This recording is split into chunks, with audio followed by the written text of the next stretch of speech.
So since I've gathered you all here today, how do you feel in terms of stream should? What do you think is better? Having like a quote-unquote cover page to go to for like breaks and shit? Or like the warm-up screen, like this one right now with the BRB and just like having the audio in the background? Or should I just be on here with random BRB text on it? Because I think I mostly prefer having the, whatchamacallit, like the main screen to autopilot switch to between different games or when I go AFK or something. But it doesn't really add anything in terms of like production value. I don't have any like animations or any like, oh, this music is playing or whatever people usually have on those. So it's a little bit of a waste. You like the manic cube back screen? Black screen? Yeah. I tend to prefer that as well. Like, I like the thought of it as well, but I don't know if I'm... like, I don't know. In some instances, like before a stream, I also like to, especially if it's a game I haven't played before, I like to be on the game's title screen or something, so you guys can see what game we're playing and, like, what this is, but... Tad fancy about making it transparent so you get a bit of both. That is a cool idea. I should look into that. That's probably not that hard to make either. That's alright, Turtle? Hello, hello. There's probably also some pre-baked animations or something I can steal for obvious scene transitions, so I can just swap between whatever we're doing and the title screen, or like the AFK screen. So, a good moment of, hey, look at this fucking view, number 2 in vanilla. Although we are getting Giga Fog, so actually not that great of a view. Unlucky. Wow, look at this view, it's fucking beautiful. Shit's grey as fuck. Hello. Hello? Is someone there? Yeah, it just said hello. My name is Hayata, and I'm journeying in search of the distant Wait, why am I listening to dialogue? Let's just keep going. Believe me. Oh, the fog just decided, nope, we're not fogging today. I wonder if that's some shit they're doing to hide loading screens, actually. With the way that transitioned at the, like, that happened during the area transition, and it would make sense for it to hide or mask the fact that it's loading the rest of the area. I haven't really noticed that myself happening very much, but I've heard about it. Like, people have been telling me, oh, I've had fog and then suddenly the fog disappears. And I wonder if that's not actually the weather changing drastically, although it was raining as well. Or if it's just something they're doing to mask, like, a bit of loading, or, like, the thing isn't happening yet or something. Anyway, she likes grapes. We just found a grape on the corpse. Spoiler alert, which I think the grape says that immediately, the first one that you can inspect. They're eyeballs, they're not actually grapes, so we're giving her eyeballs to eat. She's eating them, she's like, oh, they taste kind of weird, but I guess I'm supposed to eat them as like a... Why is she trying to become a finger maiden or something? Let's backtrack through here. So this passage on the side here you can use to go past Stormvale Castle. And skip the entire dungeon if you want to. Like, if you want to go to Liurnia first and do something over here, maybe grab some items or whatever. You can absolutely do that. You're not forced to go through Stormvale Castle. Why, though? As in, why are they eyeballs? Or why is she, like, gathering and eating them? I think they're eyeballs because, why not? Something about seeing. Like, she has her eyes covered as well. And why is she eating them? Well, because some force compels her. Very astute observers, or people that have actually played it and, like, looked up the lore and that sort of shit. Oops. Really? Where am I going? Huh. Oh well. Might notice that it's the same woman that we found dead yesterday. It's the daughter of the warrior guy that we had in the castle, whose letter we delivered, and we were like, hey, go home to your daughter, and she's like, no, I gotta finish this, it's gonna be fine, and then it turns out it wasn't fine, and his daughter died. And that's at least the person looks exactly like the daughter. They call themselves something different. I think she's called Hayata now or something. And she's like, oh, I want some eyeballs, and she doesn't, like, acknowledge us existing or knowing us or anything like that. Do we get the drop here, or do we get the drop in... Look at the little mementos she made. With the flowers. Very fine. Or it's just an accidental acid use? I highly, highly, highly doubt that. First of all, because of the way people love to, like, dissect these games, they would absolutely notice that. And also because they have plenty of character models that they can very easily slap together. Like, they use their normal character creator, or the ones that, or at least a version that is pretty similar to the ones that we're using to create characters, so them adding another model like that to the game would not be that much of an issue. I'm pretty confident it's intended, and that, like, the implication is whatever power or being or force or deity that she's serving now is, or has taken over the body. Very specifically tied to Arena in a lot of in-game ways. I don't know a lot of those in-game ways, so I'll take your word for it, but yeah, she is definitely meant to be that character in some way brought back to life, or at least being used. Why are you giving her? Cannot see what Gunscape gives eyeballs. No, she wants those. She realizes later that's, oh yeah, that's like she asks us like, what are these that we're eating, and we're like, they're eyeballs, and she goes like, oh god, and starts vomiting, and then we're like, all right, and then she's like, okay, I need more anyway. So we're not deceiving her. She will be told these are eyeballs, and so that's just kind of something she has to come to terms with. Etika becomes a revenger and encounter to give her the grape, which makes her vomit. Right, I do think Edgar is a bit weird, so that makes sense. No, we give her more. That was only the first one. We give her like 3 or 4 total, so there's gonna be more. And we do continue giving them to her after she finds out. There's gonna be at least one more character, I think there's only one more, that has the same sort of, or not the same, but a similar sort of thing happen to them, where they die canonically in the story. We see them die, and then they come back later, or at least something, or someone that is using their body comes back and talks to us.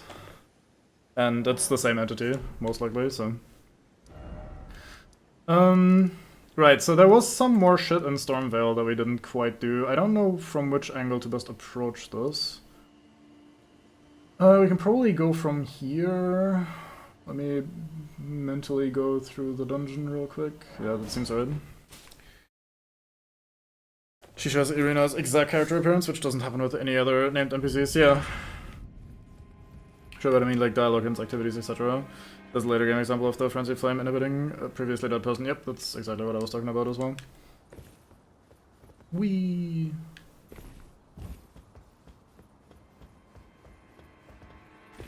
Frenzied Flame is kind of weird. There's a lot of cut content with regards to that... whoa, camera, please. With regards to that ending and questline and shit, which is a shame, because what is there in the cut content files is actually pretty good. So they probably just didn't have time to finish it or polish it up properly. And it doesn't really get that much expansion on in the DLC either, to my knowledge. Oh, that's like soft spoilers, my bad.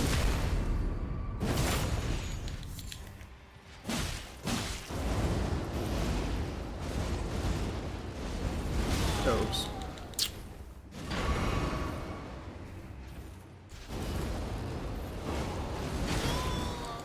It also fits thematically with Edgar going mad, like the guy, the knight guy that was her father.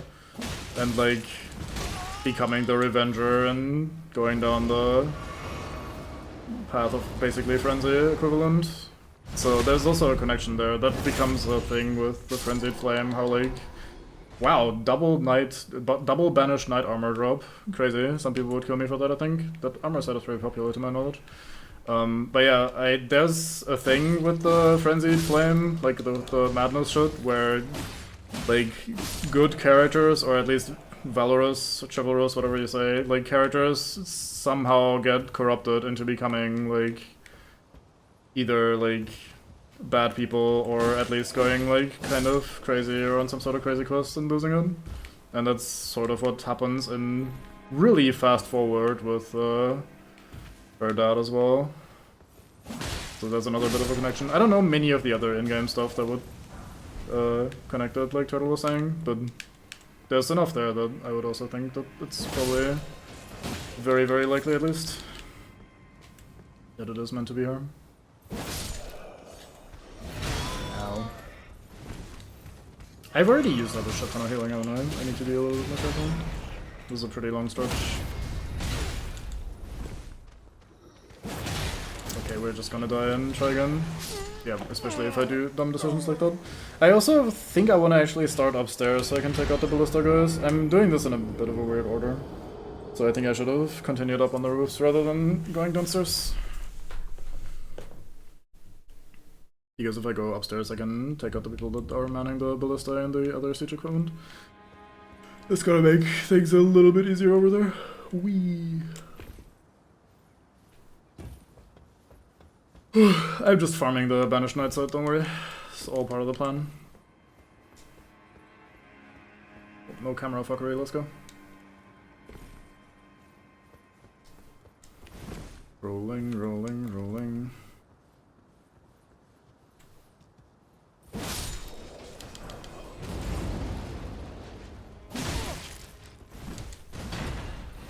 I really don't know these guys' moveset as well as I should. They kinda only appear very sporadically, so you don't really need to learn it. Oh yeah, right, I can't roll that because it like always double hits. So if you roll the first one, the second one will get you. But like, I should probably at some point actually pay attention and learn them rather than just going like, yeah, I'll probably sneak in a backstab and then one charged heavy and then they'll probably die pretty quickly. Whee!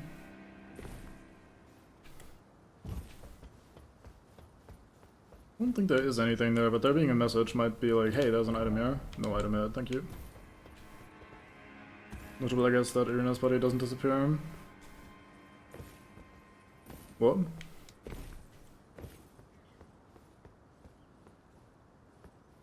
Oh, is it still lying there?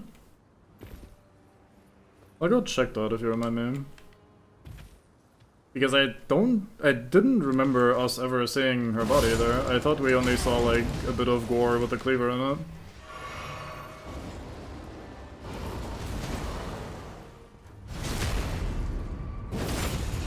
I mean, I might not have I might just not have noticed, so like I'm not saying you're wrong or it's wrong with the road or something. Oh, that still hit me, I'm okay. Was kind of betting on that just going. I should stop being so careless. I'm, like I said before, this is a pretty long stretch, so I need to actually conserve my healing. Ah, that was... Why do you run up and then do the projectile, you absolute madman? That caught me off guard. I'm okay. It was an easy hit to avoid that I just didn't expect him to do that. What a guy.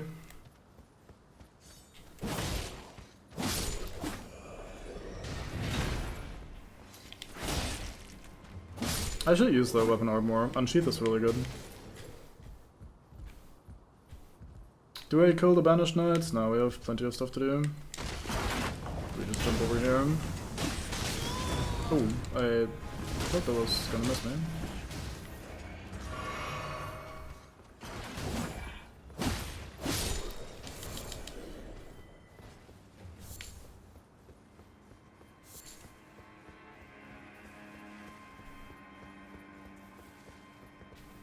Alright, buddy. Can't believe you had an angle onto that dude, but no, you're dead. That's what you get for sniping. Snipers. There's a spot here where you can jump on the wall, if I recall correctly.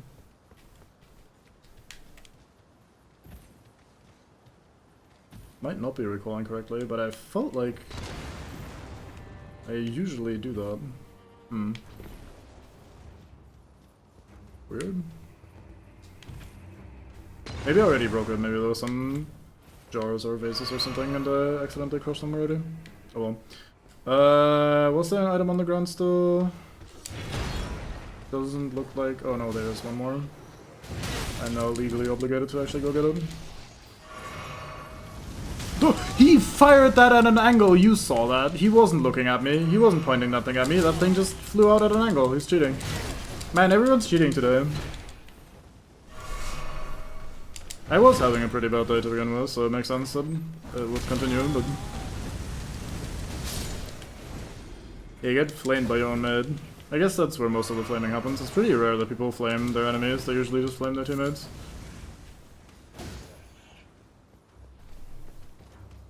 Oh, hi guy. He got that firebomb off. I am completely out of healing, I am playing so fucking well. We are gaming today.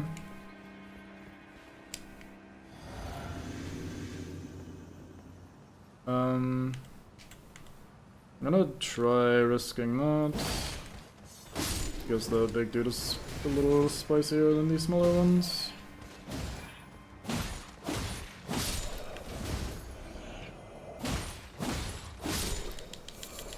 Please don't shoot me, I don't have the HP to tank that for a long time.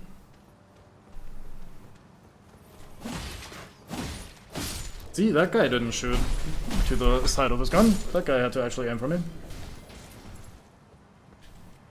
Right, so normally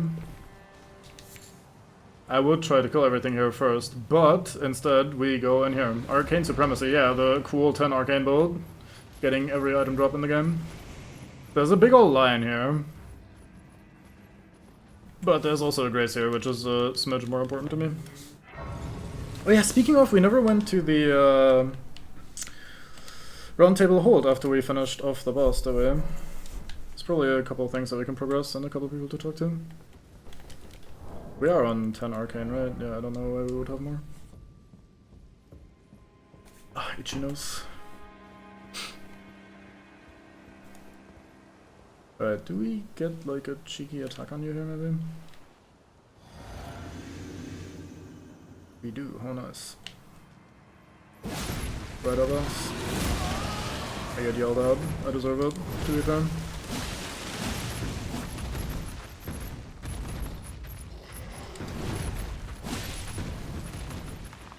That is definitely true, yeah. I chose my build well in my starting class. Ow. So these things don't exist very frequently in the game, there's only a handful of them. So that's another enemy type that I'm not really particularly comfortable fighting. Oh boy, cheap viewers. What if I want the expensive viewers though? He took that little step back so my slash whiffed. Fuck's sake, goddammit. Shoot him! Kill him! Kill him! Type him hard. Also, hello. Didn't mean to call you out of hibernation or lurking or whatever. But glad you're here to do your one and only very important job. Barely woke up and then bought it. Yeah, same. Except I've been up for like all day. Is ice creaming now I'm at PC again? Hell yeah. I should get some ice cream. Fuck me. Yeah, I should definitely buy some ice cream soon. Made a horrible discovery. Is there a cheap ice cream available near you? Or maybe not cheap, but like ice cream, good ice cream, tasty ice cream available near you?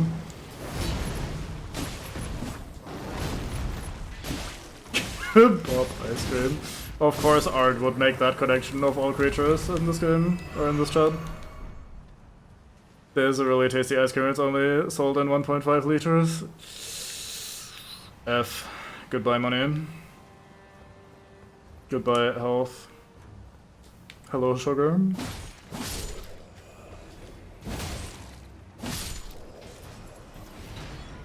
Thought it was fine because I kept getting the 0.5 liter ones. You know, reading chat is not a very healthy thing, or at least if you just like walk into a group of enemies and start spamming R1 like some sort of idiot. You actually headshot me to actually stagger me and get me off your guy. That's incredible, good job. Alright, dude. Alright, dude. Should've unlocked, but I was being lazy. You didn't need to immediately kick me and then go for another kick. Why is... Okay, dude.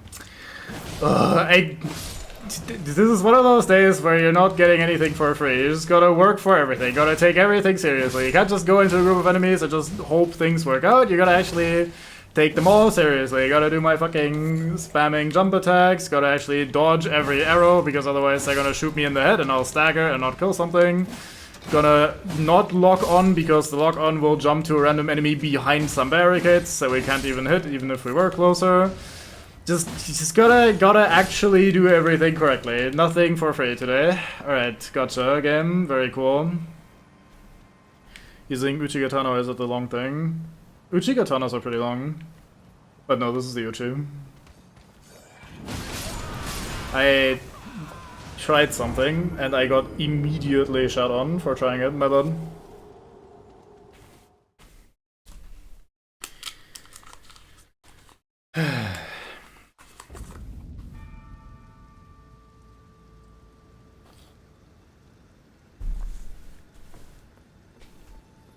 I'm having a great day. This is a great day. This is fantastic.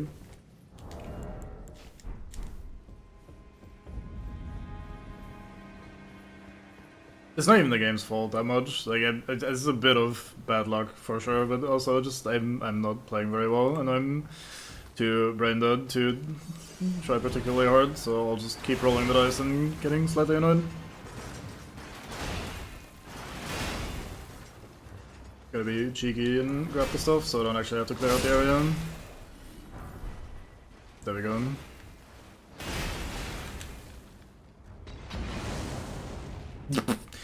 He hit me during the resting animation to the point where I got stood up from the campfire after I rested on it already. Goddamn.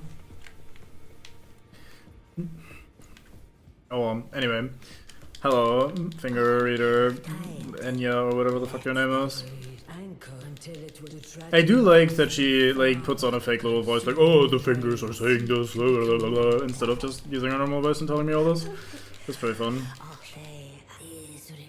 Anyway, are you guys ready to experience rapture, like the pure fucking unadulterated joy of getting into contact with the fingers for the first time? The chill tainted and the great tarnished show in the ademical drink the runt.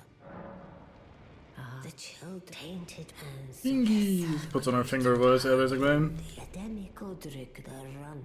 Alright, bye him. Oh my god, let's experience rapture. Boom. I'm so happy. Fingers, dude. I've seen them. I've touched them. They're right here. Hello, Rodrigo. My name isn't this the round tape? I never knew, although I'm still looking.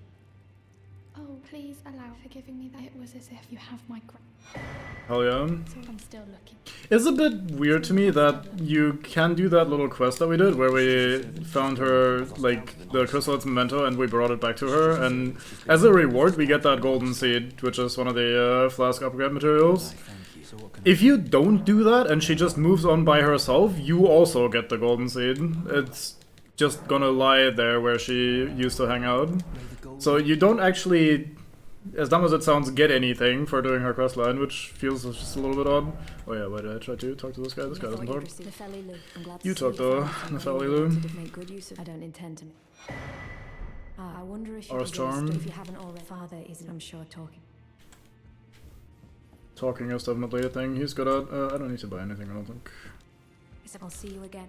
Yep, I'll see you again, I agree. Hi, guy. You then, just as I am known as a tarnished, I am you now belong. Oh my god, it's the Gideon Ofnir, guys. He's famous. He's in that movie that plays at the start of the game. So, despite being his castle, what I suspect, It's like legendary actor Ofnir of Gideon. and if it's so, pray to he is a Really go through all these. I don't think you get anything for doing that. Like, I don't think this progresses anything, but may as well quickly do that real quickly, faster. Gotta spam faster. Hey, you remember those good times in Dark Souls 1 where you could actually go through dialogue really quickly because they didn't build in a delay before you can skip any lines? That was fun. I like when menus and dialogues are like that, where you can just press the buttons as fast as you want and skip as fast as you want, rather than being mandatorily forced to slow down a tiny bit. Imagine my sadness when the game tells you a finger reading crown allows you to use the remnants of big lords. The map has several finger reading crowns, so the game meant this particular creature was owned only recently. Yeah, well, she tells you this, doesn't she? Like, about the stuff and the things. But yeah, the finger reading crones in the fucking wilderness, like, that are just hanging out, are completely worthless in my opinion. They technically have tiny nuggets of lore and dialogue, of course, but I genuinely, even partway through my first run, stopped listening to them. Like, it seems like it's not worth paying attention to them at all. They're hint points, aren't they? I have never heard them say anything that I took as a hint, like that gave me any sort of information that was in any way, shape, or form useful or actionable. So anyway, we're like, what do we call this? We're dialoguing between these two people that are like too shy to talk to each other. We're getting them hooked up basically, and then she's gonna be spirit tuning, which is what you use to buff your. No wait, let's not do this just yet. she's gonna buff our Spirit Ashes, like the little dudes that we can summon that we haven't done a single time yet, and that we're probably not gonna be doing. I apologize. He goes back to her booth and says, "This is what you might want to do next." Is it? Does it? Well done. Something to mark. You can't talk to her figure in the room, and it took me a long time to realize I was supposed to talk to her. The misshape. That is it happened. Someone's and a bit of that was the. I think it's expected that you at some point just return to Roundtable Hold and realize, hey, this large fucking door in the main room is now open. We found ourselves. But yeah, I can see how that would be awkward if you don't notice that. Or if you don't go back for a while. As long as then we may be able. If only I could. And if they were. Bye. So this is the mage guy. Mage guy is the guy we met in Stormvale.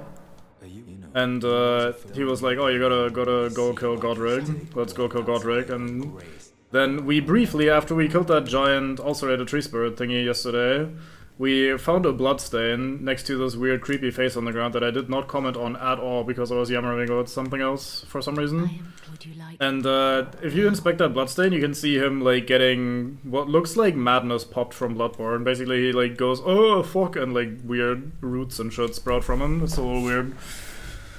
And that's what happened to him. So he's now crippled and dying. And so he sits up there and hangs out. And now that he's here, we can talk to Fia again, and she's gonna tell us about like the black knife print stuff, and gives us a map to find a black knife print that we can give to Rogier to learn more about the Night of the Black Knives or whatever the fuck it's called, like the god murder thing that happened in the story at some point. So definitely not very important or relevant at all, I'm sure. Murdering gods is just the sort of thing that happens naturally in life. One of the tells you about alternate route to Altos. Yeah, I suppose, but you can learn about that from like multiple sources.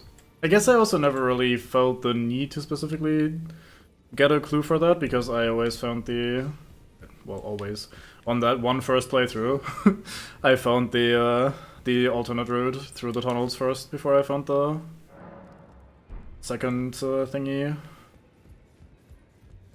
The second lift medallion, I think. Divinity, have mercy and grant me forgiveness. The road is yet long, a god is not easily felled. Don't worry, I got you. I'll be doing I'll follow God for you, it's fine. Hey, about that prior years. Well, I spoke with she has a gift, so I told him indebted. She's like, yeah, you were right, by the way, sorry I doubted you. Like, the girl is awesome, I'm teaching her how to spirit function. And we talked to her and she's like, oh yeah, this spirit tuning thing is awesome and Master Hugo's awesome, things are great, I'm actually kind of pretty good at this. She has more dialogue if we upgrade one of these spirit ashes. Or if we do like 5 total upgrades or something, there's a trigger to make her give us a little bit more dialogue. Also, she left behind her red cloak, which is not something I noticed the first time through. But she does actually not wear her red cloak anymore, and I think you can either find it here. No, you find it where the corpses are. She brought it over to the pile of corpses where we found the memento. So we can go back to Stormvale and grab that real quick. And by real quick, I gotta mentally remember where the fuck that place even is. I think we jump off and then jump off again, and then we go in there.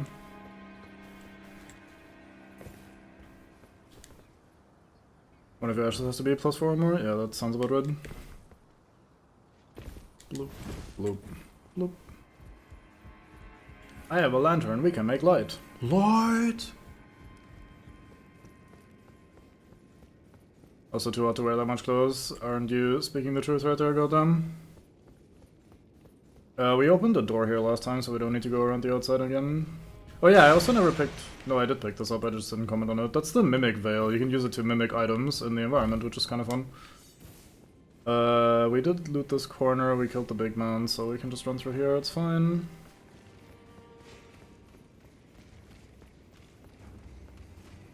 Yeah, she dropped her cloak over here. Yoink. The Crimson Hood. The Crimson Hood is actually pretty good. It's not... Okay. It's not exactly like tank gear per se in terms of defensive values, obviously, but it does have +1 vigor, which is the health attribute, so that's pretty nice. Yeah, the lantern gives very little light comparatively, like the area of it is tiny, but like you said, it doesn't need to be worn in hand, so you can just turn it on. I also really like how it looks, like my character's blocking that kind of, but like just having a little like lantern on your imaginary belt, as in like floating, oops, There was... I shouldn't have showcased the thing so much and like yammered so much. Oh well, here we go.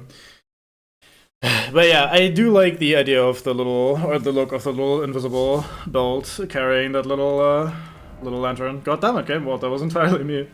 I was just fumbling the controls while showing off and like showing off the thing and trying to talk about it and mentally not focusing on the thing I was trying to do. So I genuinely cannot blame the game for that one. On the plus side, we don't really use souls, so we don't really care. I mean, we do use them, I suppose, for buying various things, but we're not really at this point, at the point where we need to buy a bunch of stuff yet. Shouldn't be such a gap by the lift platform. Meh.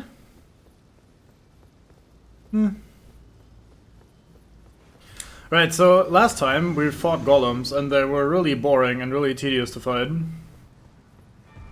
And I didn't enjoy that very much. I hope you enjoyed it though, because we're gonna be fighting 3 more on this bridge. They're gonna be just as fun, I promise.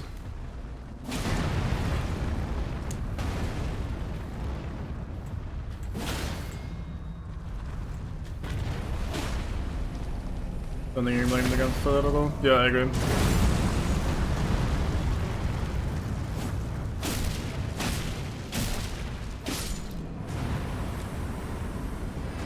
And like having the little gap on it, yeah, sure, maybe. Oh, nice, the archer made the guy topple. I don't think I've ever seen that. I've seen them hit each other, but I don't think I've ever seen them like hit each other in the leg or something to make them topple immediately. Or if I did, then I just completely forgot. It happened again! Pog, dude. Thank you, archer, man. You're the best.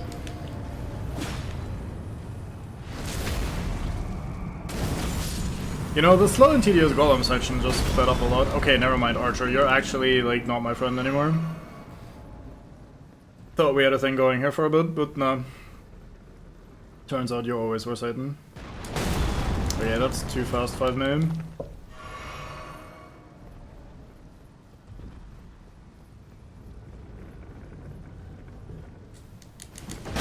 Fuck.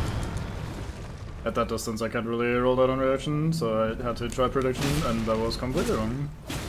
I think I need to take a step back lest the area hits me.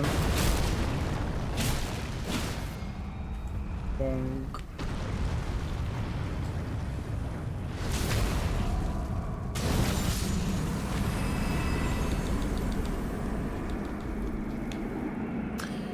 Kinda wish you could ride your horse here, that would make this area a little bit more fun to explore. I think there's an item partway down here, yeah.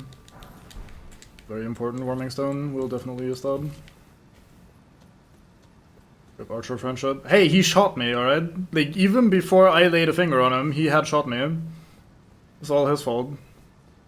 It was pure self-defense, you saw that. I have video evidence.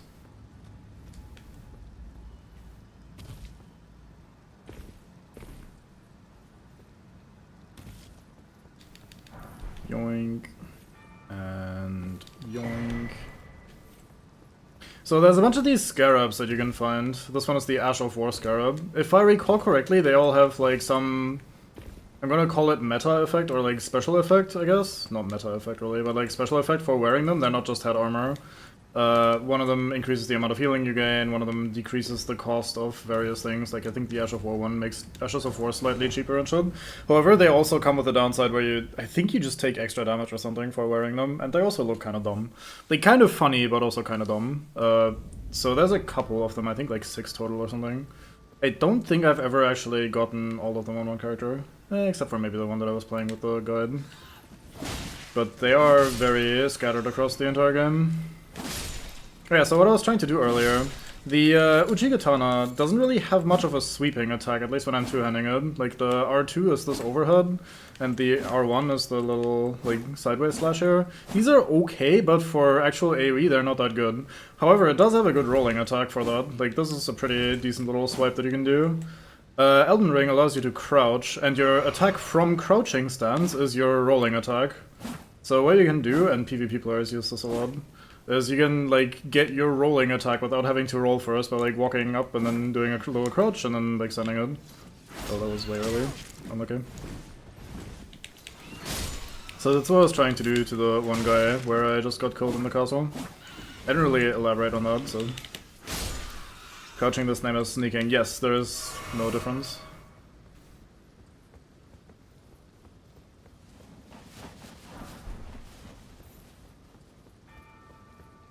So for example, for the Claymore, or some other greatswords as well, I reckon, the crouching attack is a little stab, and especially in PvP, a common strategy with those weapons is to like use the stab whenever someone gets up from the ground, because it has pretty good range and helps you catch them rolling.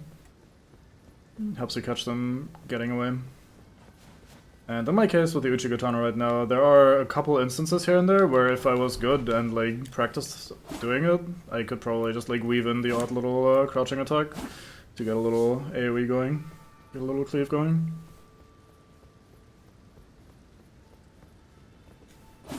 Jumping attack is kinda okay for that as well, I guess.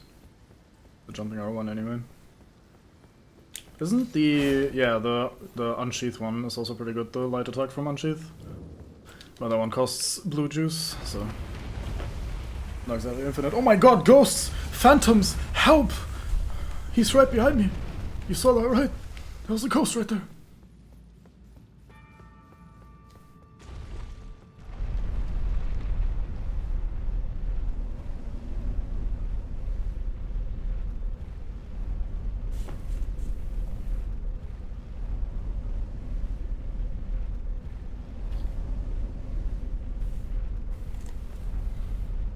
Helpful Phantom pushes door with you. He was late. I'd already opened it. He was pushing the air where I was just working, so he was just kind of not helping that much. Not his fault though, I'm just too fast.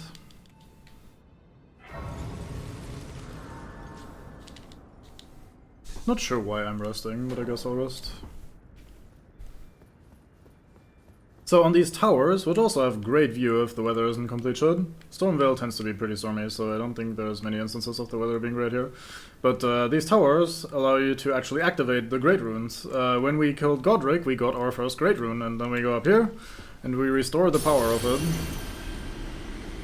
And now we have Godric's Great Rune, and if we were to use a Rune Arc item, it works a little bit like a Humanity or a Human Effigy from the other Souls games, or an Ember from Dark Souls 3, where we get a buff, basically, and it lasts until we die. The different Great Runes have different effects, and Godric's is pretty basic, but honestly really, really good. It's one that I will probably be using for the entire game, honestly. Because it simply gives you 5 in all stats, so it's effectively like 5 levels of strength, dex, vigor, vitality, all of that shit, just for having the Great Rune equipped and then using a Rune Arc. And given that we're gonna be very low on stats, for some odd reason, having +5 in all levels is a major, major benefit, and it will allow us to use a lot more items. Plus the occasional extra spell or ability and shit. Now, some of the other ones are pretty good as well. There's one that gives you just stamina, health, endurance, everything you could ever want, but it's percentage based, so for me it's a little too... like, I think my base stats are too low to really benefit from the percentage based one. There's one that gives you basically Bloodborne's rally system, where after you take damage you can hit the enemy back to get some of your health back, but from my limited knowledge and limited testing of it, the effect itself is very weak and it doesn't feel particularly good. Bloodborne actually emphasizes that system pretty heavily and you can get a lot of health back. But in, like, with the Great Rune here, it's like, yeah. Side note is also that that Great Rune is gonna be probably the last one we're gonna get in the base game at least, so it's just kind of a different topic. What else is there? I don't remember. But yeah, basically they have some like neat benefits here and there, but for us we're probably just gonna be sticking with the bunch of free stats. Oh, I should probably explore that little nook over there for some more loot. Took me looking into the wiki and being like level 70 to learn how to activate the Great Rune. Yeah, I could imagine that happening, especially if you read the Rune Arc item fairly early and then like much later you get your first rune and you haven't remembered how Rune Arc shit works. To me, it just like, I read the Rune Arc item the first time when I like first got one. I was like, oh, so it's like a Humanity when we have that eventually, and I did notice the like hey, you have an empty slot in the top left corner of your screen, so I put 2 and 2 together pretty quickly, I think. It was not that big of a mystery. But at the same time, it's also the sort of item that, like, Bango was memeing about yesterday. It's the sort of like, oh, I only have 80 of them and this is the final boss, but surely if I use it now, it'd be a waste, right? Like, I gotta save them, I can't use them. So in my first playthrough, I hardly used any of them at all.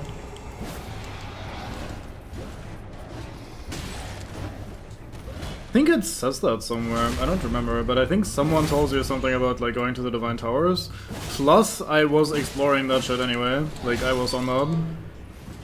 I think I probably went there and, like, found the door to the Divine Tower that is locked before you kill Godric. Before I even killed Godric, because I tend to, at least on a first playthrough, try to clear all of a dungeon and find all of the things I can in it before I kill the boss in the dungeon. So I would expect myself to have found the actual tower before I had killed Godric. Right, so that was one of the ones that we were missing, as I pointed out yesterday.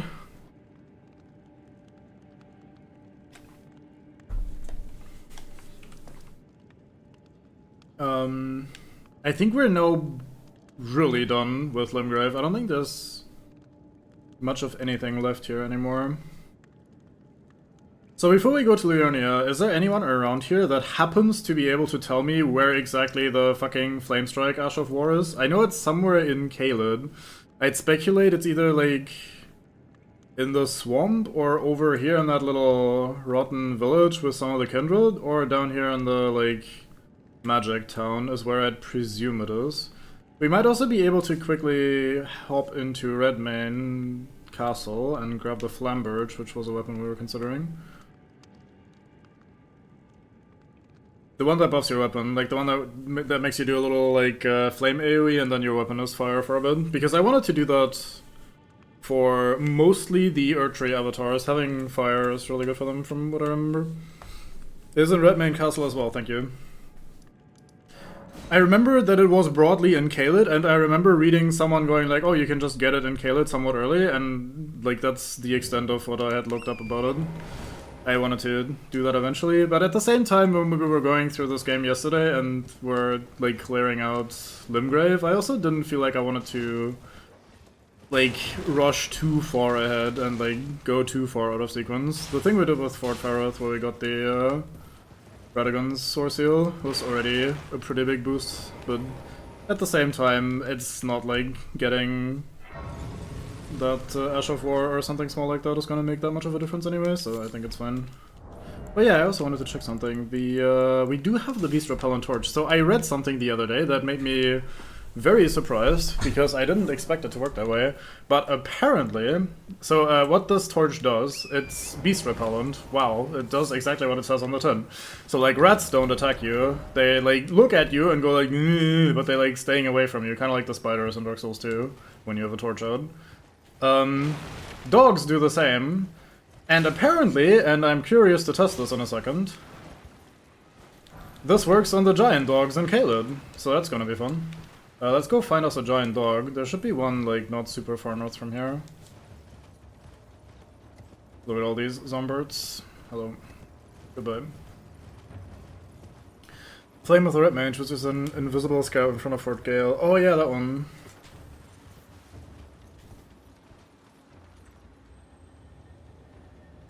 Yeah, so let's see if this works. So technically, we're wearing the Beast Repellent Torch right now, so these guys should be mad at us, but they should be afraid to come after us. I don't think it works if I attack them. I hadn't planned on attacking that guy, I just want the Scarab, to be honest. But the Scarab was kind of being cheeky about it. Please, just a tiny bit more. Hey, we got Whirl of Flame. That was the one that, Spectacles was gonna talk about with the Fire Brethren.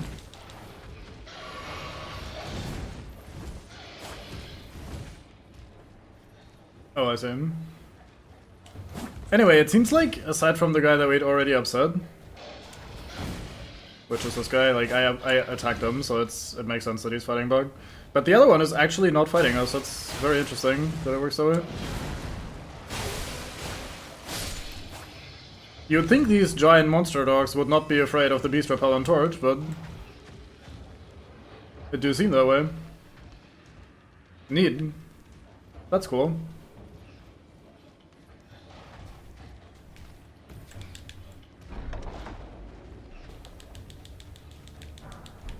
Great Soto. How do we feel about chickens? Beast Repellent Torch.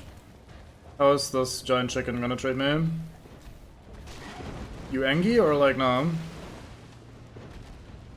He hopped into the fire. That might make him aggressive because he just took damage. That was terrifying, the way the dog's phase was phasing through the camera there. As I was backpack. And now he's angry as well! Alright, dude, it's over. We're done. Help. Help. Help. Fun time is officially done. No longer friends with the local wildlife. So I'm gonna wager the chicken jumping into the fire actually made it matter. Oh, I now also jump into the fire. This fire has caused my demise in multiple ways. Very good. Seems to generally from the figure places that were not accessible at the time. Yeah, so I think what would be really helpful, but people will probably never do that, is if you actually use the map markers. This game has a system where you can mark shit on the map with like a bunch of different things. And when the game first came out, it also didn't mark anything for you. See how it says like finger reader crone with a little portrait here? That didn't spawn. In base, when this first came out, there were no map markers. You had to mark everything yourself. And I reckon they maybe expected you to do the same thing. Like you go here and they're like, oh, I can't access this tower, let me mark this. And then later on the map you see the markers. Or you could be a real Giga Chat and just actually straight up take notes. I think that would also make sense for a game like this. But yeah, that is probably a very common thing, that you just find something and then you go like, oh, I can't do anything here yet, I'll probably come back later, and then you just forget because there's so much shit to see and explore and do. So, assuming you don't hop into the fire this time, will you let me— Ow! Okay, chickens, not afraid of the Beast Repellent Torch. Bit weird, you somehow, like, I would associate chickens more with being afraid of the fire torch, but apparently they're not beasts. I would look at this and call this a beast any time of day, or any, like, day of the week, or whatever. But apparently not a beast. Confirmed. Also, like the loading screen tip about reviving after dying, as though this was my first time dying in the game, really needed to explain to me how dying works in this game. I think I've died a handful of times already, thank you game. I think I'll be good. But still though, just getting rid of the dogs, or being able to ignore the dogs while we're out exploring here, is still gonna be occasionally useful at least. So it's a neat little thing to have. I didn't pay attention to what I got from the chest. What did we get? Was it just a rune arc? I think it was just a rune arc or something.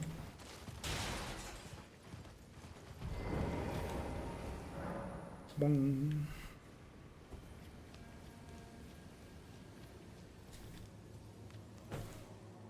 Can you pet the dog though? Maybe. They seem to try to back up from you, which makes sense. Maybe if I corner it, I can do a gesture and go like pat pat. Pat pat pat. You probably call them a sick fuck, admitted. Hi there, Mr. Annoying Ass War Machine. I hate these things. I'm not gonna fight them if I don't have to.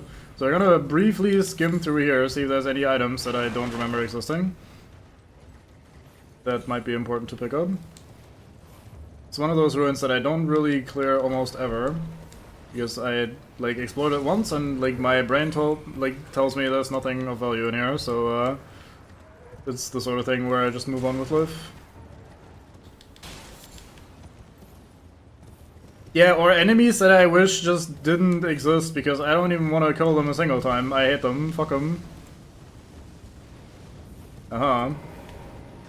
Cellar. Cellar on fire from guy spearing fire above.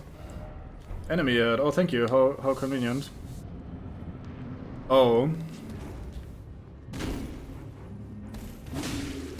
These are a little rough for me right now, I reckon.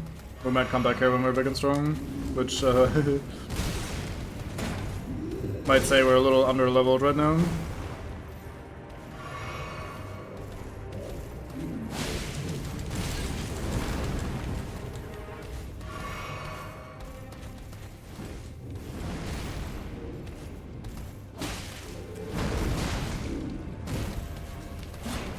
Nah, I thought that wouldn't track as hard as it did. Unlucky. I mean, if I had infinite healing, we could probably take them. Weird how that works. So in Dark Souls 2, we'd be fine. But Cube, don't you know that the healing system in Dark Souls 2 is perfect because you can't actually heal indefinitely because life gems are too slow to use in the middle of I should stop going into that because that will just get me upset. And I was whinging about that enough when we did Dark Souls 2, level 1.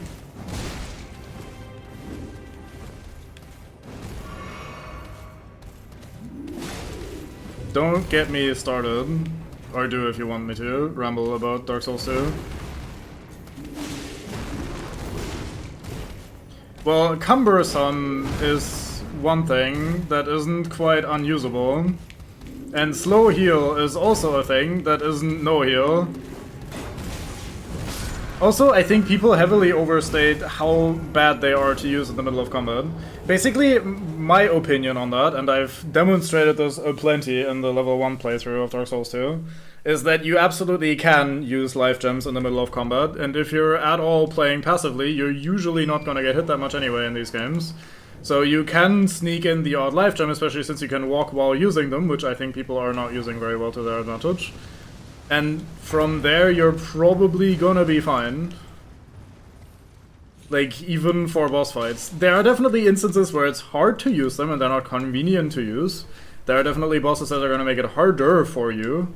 But I have seen people genuinely online make the argument that, like, no, it's fine with infinite healing because it's unusable in combat. Like, as a blanket, like, no, you don't have infinite healing because you can't use it in combat, which is, like, not just technically wrong, but also, like, very easy to evidence wrong.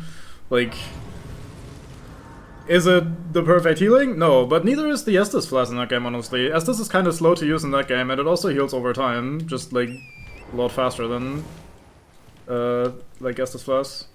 Yeah, see, I also don't hate it, per se. Like, I don't think it's that bad.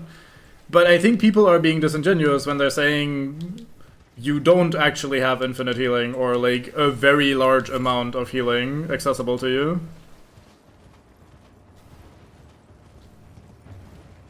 Like, it's not like you're just gonna have to, like, that you're gonna be, like, full health all the time, or that you're gonna have them active literally all the time. But I think it's really, really hard in that game to die from attrition, even in a lot of the boss fights. Again, there are some that are gonna make it a lot harder for you, and I'm not denying that. But it's much harder to die from attrition in that game than it is in any of the other Souls games. And I think that's fine, that's not, like, game bad. But when people talk about that game's healing system, I think they underestimate, or overestimate rather, how difficult it is to use them.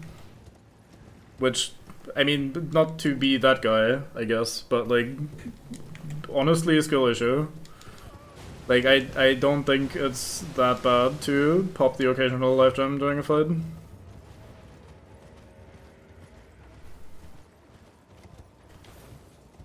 Nah, the big ones? Yeah, that's how I felt about the big ones, because they're, like, harder to come by a little bit. But the small ones, I popped those like candy, even on first playthrough. I was not holding back, I was just nibbling away at them. And obviously on later playthroughs as well.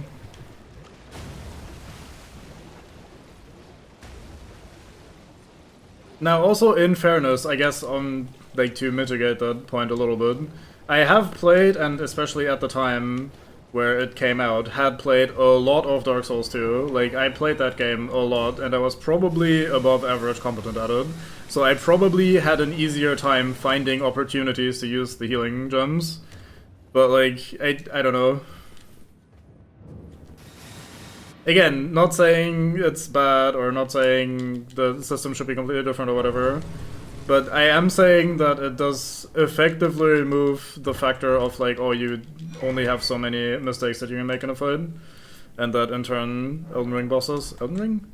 I saw Art start the game, so my brain read Elden Ring and said Elden Ring. Dark Souls 2 bosses kind of have to kill you, rather than being able to chip you down over time. Oh, this dungeon. I don't like this dungeon. I don't want to do this dungeon. This dungeon is a bit tedious. Hello, Rod. Why am I even doing dungeons anyway? We're not here to explore Caelid. We're here to just get a thing and get out. What are we doing, Brain? We're not strong enough for Caelid. This is a +3 to Katana. You're level 1. Get the fuck out of here. since I don't usually use consumables. I feel like with the way they're positioned, as in they're cheap and you have a merchant that sells infinite of them in your hometown, they don't feel like quote-unquote consumables. They are, of course, in the most obvious, blatant, technical sense, consumables, sure. But, like, they are so low value and so dime a dozen that I don't feel like they really count that much as, like, a, oh, you gotta save this for later kind of consumables, at least in my perspective and from my, like, feeling on it. But that sort of shit is, like, giga-subjective anyway, like, who uses what and how much do you save and shit, so, like, it doesn't really matter at the end of the day what I think about that.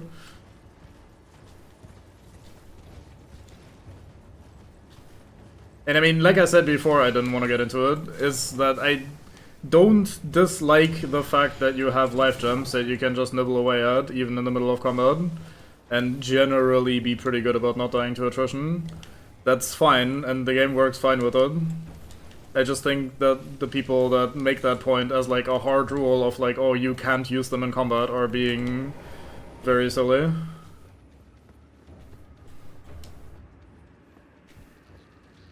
Oh yeah, this room. This is a weird room as well. This entire area is a bit weird. I did build... I should not continue this sentence. Never mind. I was gonna talk about DLC stuff, sorry, but I didn't say anything of any sort of value anyway, so... I didn't spoil anything. Oh. Oh, yeah. Should I still turn out this because I didn't use controllers first? Yeah, that's fine. You found a lot of humanity in Dark Souls 1 as well. Yeah, and it works kind of in the same way, except that farming humanity is actually a chore, whereas Millennia sits in Majula and sells life gems for 300 money a pop, infinitely. So from that sheer thing, like from that sheer comparison, I feel like it's a little bit more aggressively accessible compared to using humanity. That being said, people do, and I mean I also have used plenty of humanity in various instances of like, oh, I just need that like tiny little top off before I need to move on.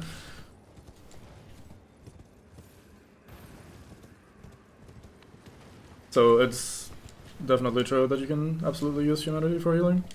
There's also, at least, I don't know if it's in the remaster as well, but at least in vanilla, well, not technically vanilla, in Prepare to Die edition or whatever the normal PC release was called, there's a super easy dupe you can use for any item that has a confirmation prompt.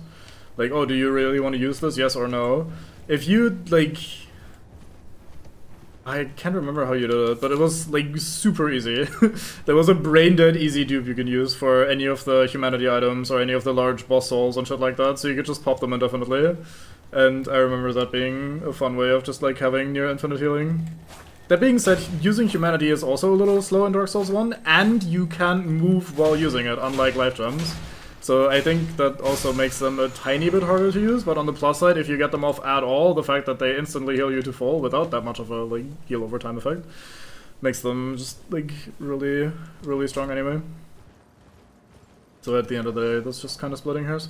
There's a Grace really close by here. I remember this because Bango died like a dozen times here, and he only had to take like 2 steps, and I'm struggling to find the Grace, probably because I picked it up already and it's no longer glowing, or maybe because I'm just fucking blind and rambling. There's no level 8 in chain that we can already miss items, bosses, quests, etc. on early chapters now that even knights and don't really hurt, I can actually practice fighting them. Yeah, I wouldn't really worry too much about like, oh, what have you missed in terms of like side stuff. You're nowhere near a point of no return, I think, if you're still just past Rhea, Lucaria, and Liurnia in general. Was he coming from that Grace? Surely that was a closer one, right? There's also some decent items on some of these weird, like, mold mounds. So I think there's, like, a good upgrade material on one of these somewhere, like a somewhat high-level Somber Stone or something. But I can never remember where, and this place looks very samey to me. This entire Caelid Wasteland is a place where I can, like, very easily just get lost. I do like that I'm sort of pulling a Bango right now, where I'm like, oh, let's go to Liurnia today, and now I'm in Caelid. And like that feels very Bango, how in the first couple of streams he was always trying to do a thing, and then like, oh, Caelid beckons, here we go, back to Caelid.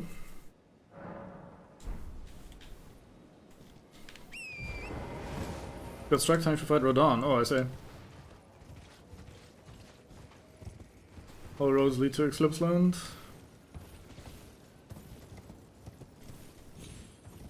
Eclipse Land?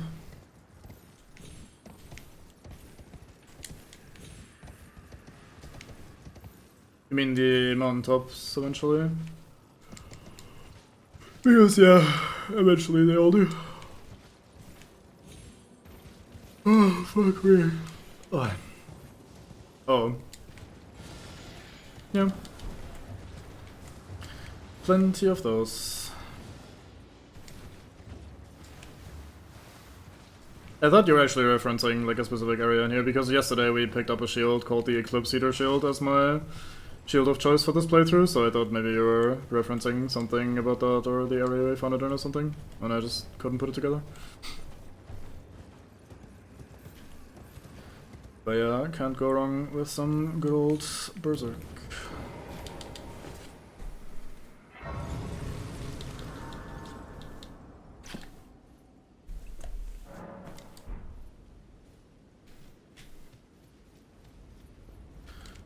Yoink.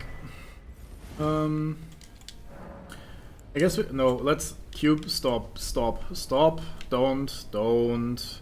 I was about to say, hey, maybe we just quickly go kill the dragon over here, and then we get the funky rot incantation that is really strong against a lot of bosses if you ever get the spell off. And then, like, maybe, and then I don't want to make myself commit to any of that, because that's gonna take a while, and we're a little, like, on the weak side, and we can just come back later when we're a little stronger. And everything is gonna die so much faster, and it's gonna be great. So I need to actually contain myself, and be like, yeah, let's not do anything too crazy. First we get imposter rep Mira, and then they stood and kill it with a greatsword. Yeah, fair enough. Remember that there was a thing about the all the Dark Knights in Final Fantasy XIV doing that little march through town as an homage.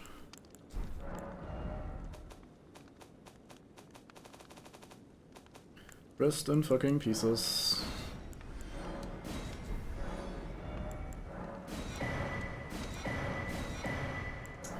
Fuck it, let's grab the armor sets as well. What else are you gonna do with money? Oh yeah, speaking of, yesterday we were talking about the impact of gravity on flying enemies. I think it was Spectacles, so I was like, oh, I didn't know it did that with gravity and chickens. I think this is the note that explains it to you, or like that would hint at it, rather. Gravitational power that pulls can bring flying foes low. Which is like a sentence that is just like, yeah, duh, thanks Miyazaki. That is definitely how gravity works, generally speaking.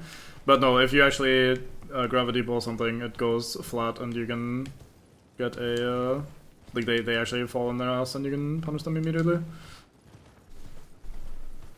It just describes it in the most mundane way.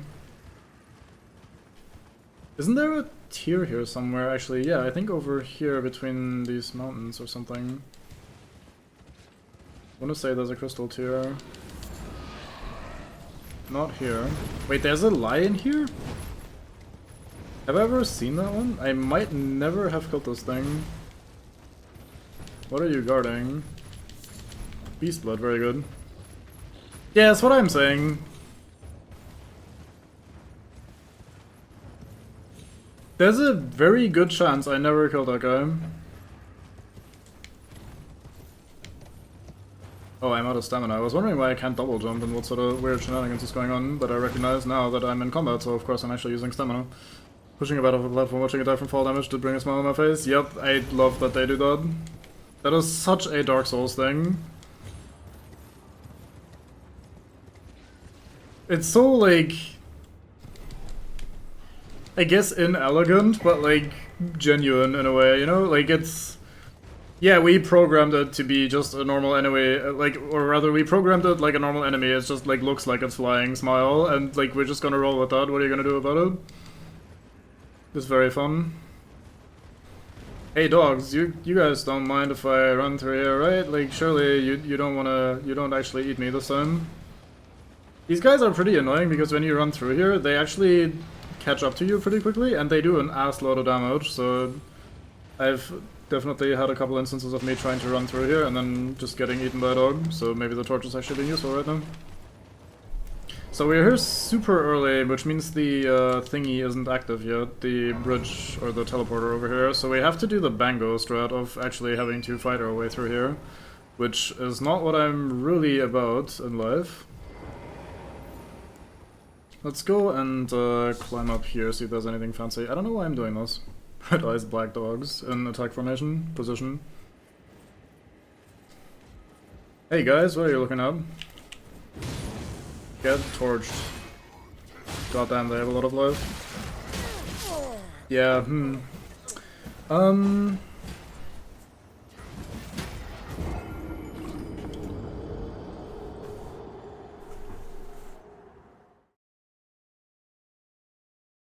I'll give myself a couple attempts at getting into Redman Castle and finding the stuff we're looking for. If this becomes a little annoying, then we're probably not gonna continue. We'll just go elsewhere instead.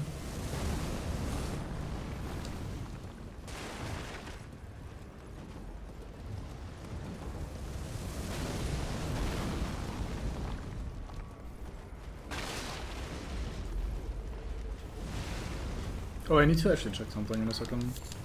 Let me do that right now. Okay.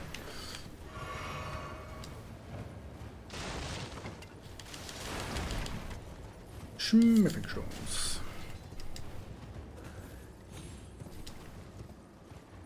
I do have the weird thing sometimes where I love finding and upgrading, or not, well, where I love finding smithing stones and I'm always like, oh fuck yeah, new smithing stones, like, especially if they're on an adequate level for my weapons or something that I can't even use yet, like, oh my god, it's gonna be so good to use them later. But I don't like using them, you know? Like, I always sit there and go like, do I want to upgrade this weapon? Do we upgrade another one? And then I just end up not really, oops, I am fine. I end up not really using them as eagerly as I should, given that I'm always very eager to pick them up and find them. So I'm always a little dumb about that. As you might have noticed from the fact that I only upgraded 2 weapons to +3, even though we had over 70 smithing stones. And I didn't continue upgrading past +3, because may as well use that later on something else, right? So let's be careful lest we actually waste the precious early game upgrade material that we can literally buy later with all the money that we're not going to be spending on levels. You cheeky bastard. I got it though. Outplayed. He actually hung onto a tiny bit of the ledge that you can't stand on. And when I jumped on him, he slid down and me slid with him to die. Words, England. Alright, let's try to get the flamberge.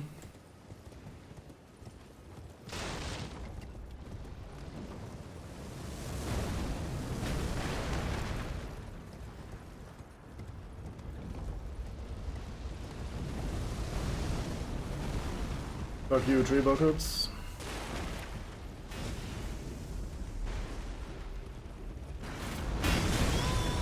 Right, cannon, our health by...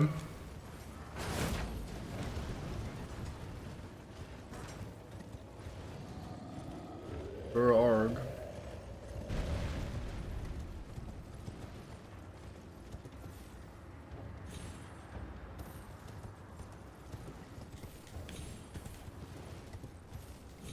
Hello, hello, hello, hello. Goodbye, bots. Hello, bot. Goodbye, bot. Hello, bot. Goodbye, bot. I can't believe there's so many... I swear to you, I pressed jump roughly 872,000 times while I was trying to go there. I promise I was trying to jump. And the reason this is relevant, because I was in the middle of saying, I can't believe there's so many bloodstains here, because even if you walk off the ledge, you can just double jump. And as I'm starting that sentence, my horse refuses to jump, despite me mashing the shit out of the jump button. And I barely make it across at the end of the day, so I guess I should learn my lesson and just not talk shit about people falling to their deaths.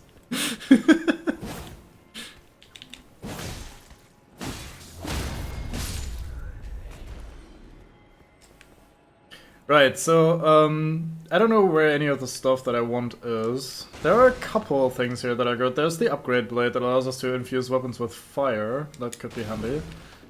There's the flamberge, of course, as we were talking about.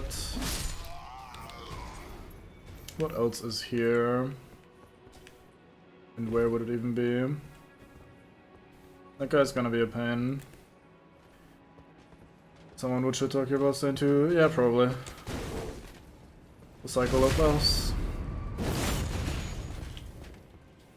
Smack.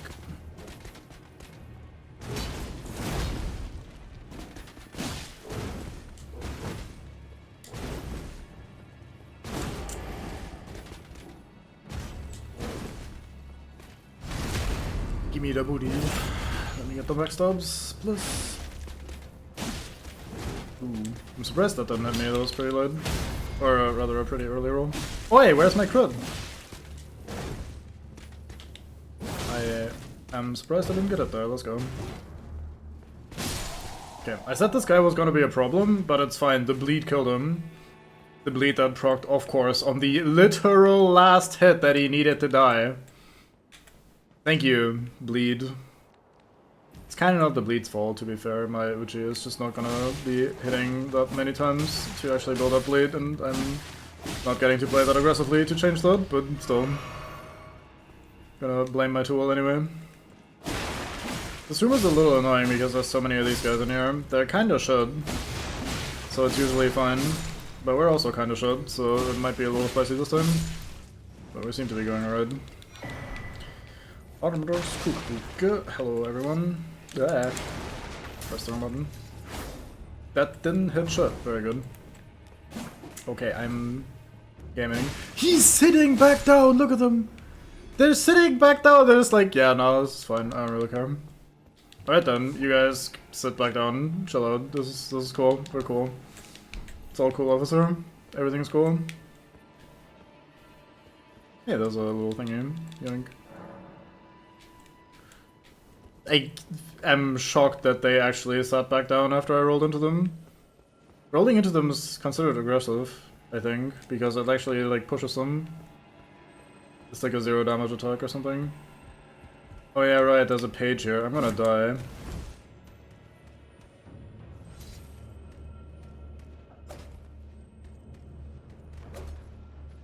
We might be on similar levels of confusion. Just like me, for real, for real.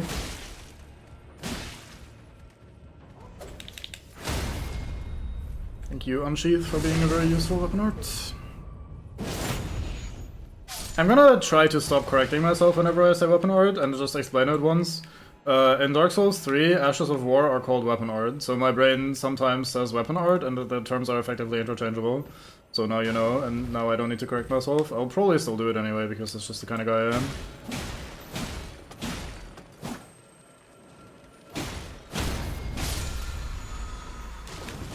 I actually feel like playing some Baba as you as well.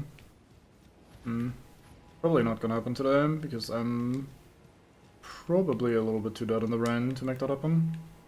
I don't think I need to kill these for anything, so let's try to get by.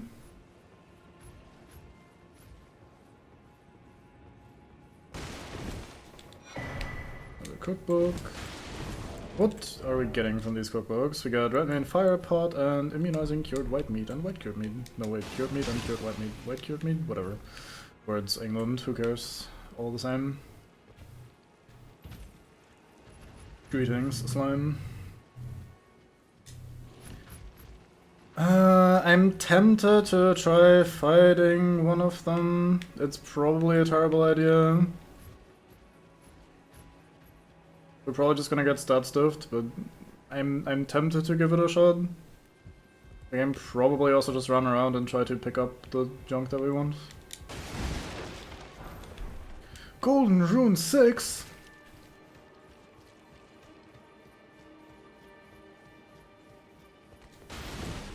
So this is where the teleporter would bring us normally if we came here a little later and the festival was already active.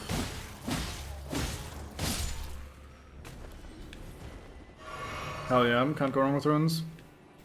Like up here, this is the exit teleporter thingy that we couldn't take from across the bridge. If you come here later when the Red Main Festival, or whatever the fuck it's called, is active, then there's no enemies here and the portal is active, so you can just go through and be fine. You're basically invited to join the festivities. However, all the doors are also closed, so you can't get any of the loot. Or you have to like really work to get all of the loot or some of the loot or something. Like maybe there's a way you can get in there. I think there's actually a way to get in there, but whatever. Point being, festival time means no enemies, but less loot. Or the other, like, non-festival time means a lot of enemies, but more loot. And we're early, so we are not festival time. So we have enemies and loot. I didn't get to roll that on time, I'm okay.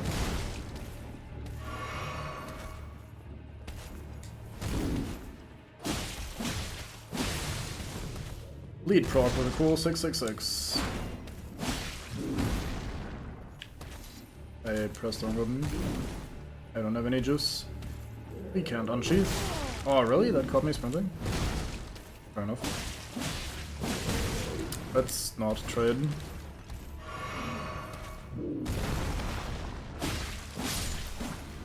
Yes, when you successfully conclude the festival, that's the flamberge by the way, when you successfully conclude the festival, the place resets back to normal. And you can fight the normal boss on here as well, since there's also a normal boss here. You will not like that normal boss, just to make you look forward to it. Rodon's pretty cool though.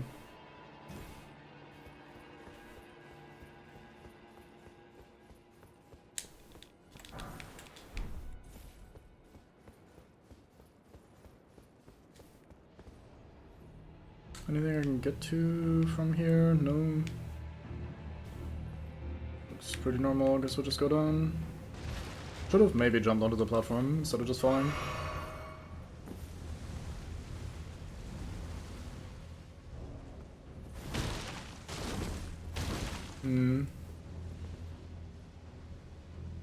Isn't there... No, I'm probably misremembering. I'm trying to mentally place the invisible scarab that's supposed to be here.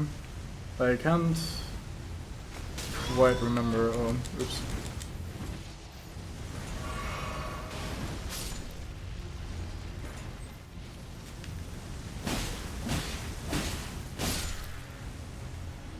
I am connecting to chat, so if you're saying anything important, I'm not reading it, I'm sorry. It's not my choice.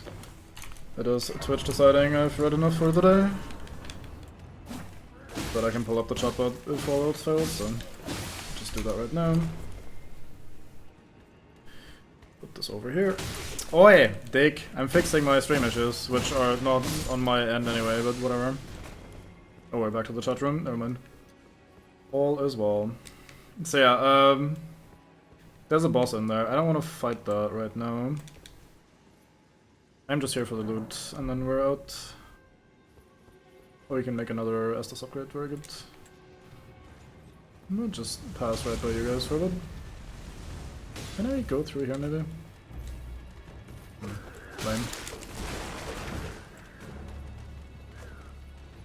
There's an Iron Maiden over there, I'm gonna try not to die to that.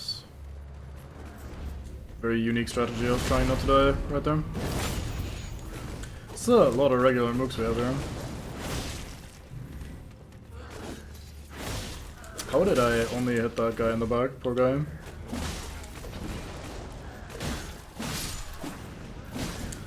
Oh boy. Holy damage.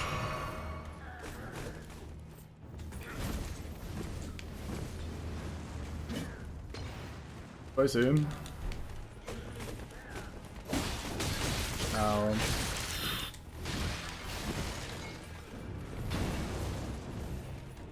Oh, he did the fucking spear charge. I saw him ready in attack, so I was going to move laterally a little bit to make him whiff. But he did the fucking I charge forwards until the end of time move instead. That is a bit ass. And I couldn't tell which one of them was gonna throw a fire pot because they all looked the same. So I didn't know who to prioritize there and who to pay attention to. F. Thank you for stopping. God damn it, sorry.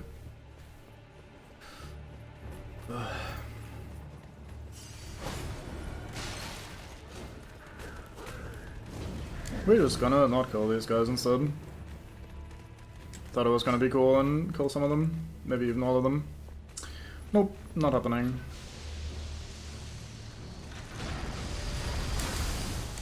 Maiden, what is iron? No thank you, not from him.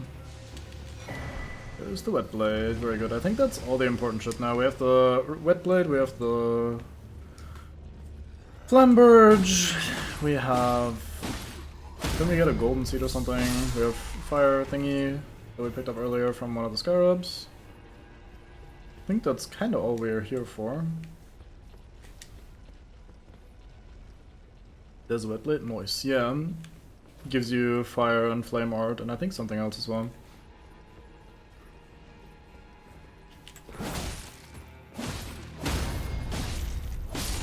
Ow. How dareth thou shoot me?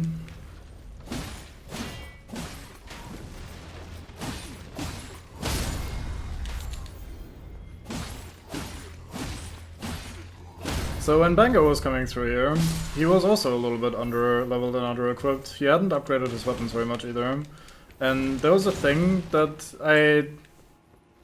like, to me is very natural and like something that works instinctively really well for me. I'm usually pretty in tune with these games, apparently, when it comes to that sort of shit. But there's a thing where if you need like 1,000,000 hits to kill an enemy, you can probably take that as a subtle hint that you might be here a bit early, like you might be a little under-leveled. And there was that phase where Bango was just like man-fighting every individual enemy for like 10 hits or something. I'm maybe overstating it slightly. But like he was definitely putting like 2 stamina bars worth of attacks into people. And when we like very not subtly nudged him towards, hey, maybe you shouldn't be here just yet, it was like, oh really? How was I supposed to know that I'm like under-leveled for it? Which to me is like crazy talk. If I'm like, even with my... Oh, I didn't get the backstab in time, shame. Even with my current damage, like these guys technically die at an okay pace if I can actually hit them, right? Like, I just hit him for like my full stamina bar. Oh, I didn't see that he was reading his pokey thing and I was too busy rambling. But like, I can kill one of these guys with a full set of attacks. Like if I empty my full stamina bar in them, they'll get the bleed proc, they'll also crumple. But like, to me, that's already like... Okay, you're hitting them way too many times. These are normal soldiers. These are not supposed to be tanky, like, very durable, elite sort of heavily armored motherfuckers. You should be able to just kill them pretty quickly. And especially the fact that I hit them so many times that they actually crumple, like their stance breaks from pure damage, not from, like, parries or from jump attacks or whatever, but purely from R1ing them. To me is a pretty major sign that I'm not doing the appropriate amount of damage. Like, this is fine technically, especially in the 1v1, but like that is, for a Souls game, a lot of damage I have to pump into a normal, like, humanoid, generic mook sort of enemy. And it's mostly the same for receiving damage. Like, in my opinion, the, like, attacks here are... I mean... It's hard to judge because we're level 1, right? But like, you can also usually go by like how quickly something kills you. There's this like middle ground between an attack that is like easy to dodge or like very obvious, that should probably do a lot of damage, and an attack that is like the small like sort of like a jab that shouldn't do very much damage, and by just looking at that and how much it hurts you to tank a hit that is not like supposed to be very spicy, you can like also kind of tell that you might be in the wrong place. The games I usually take a sign of level by dying quickly, but yeah, in this game you can always quickly die to mooks, yeah. I was gonna sit there, have a drink and ramble, but people started shooting me, so we jumped back down. Yeah, I'm also surprised they're not killing me quite as fast. But that being said, something like a firebomb hitting me for 60-ish% of my HP is also a bit of a tell that it's not exactly great here for me. But yeah, damage dealt, like, if you get a critical hit on someone and it's only barely half their HP or something, and it's a normal, like, generic-ass mook, not even like an elite soldier, but rather just like, here's a normal soldier, and you get to, like, crit him and he's still pretty alive afterwards, then I think that's a pretty good sign that you're not doing enough. Ah, that was annoying. I was trying to get this guy killed before the pokey guy shows up, and then the pokey guy attacks me from off-screen in a way that I can't dodge correctly, and then he also has a follow-up attack that I got roll caught on. So that was a bit of an unfortunate dice roll. I could have tried playing it safe and just luring him out there, but I wanted to actually move on and play the video game. I should get out of that mentality. We're on level 1 and it's only gonna get a lot worse later on. So I basically just can never afford to get the fucking greedy hits in, or like quickly try to finish someone off. Because any sort of trade or any disadvantageous situation is always pretty much immediately bad.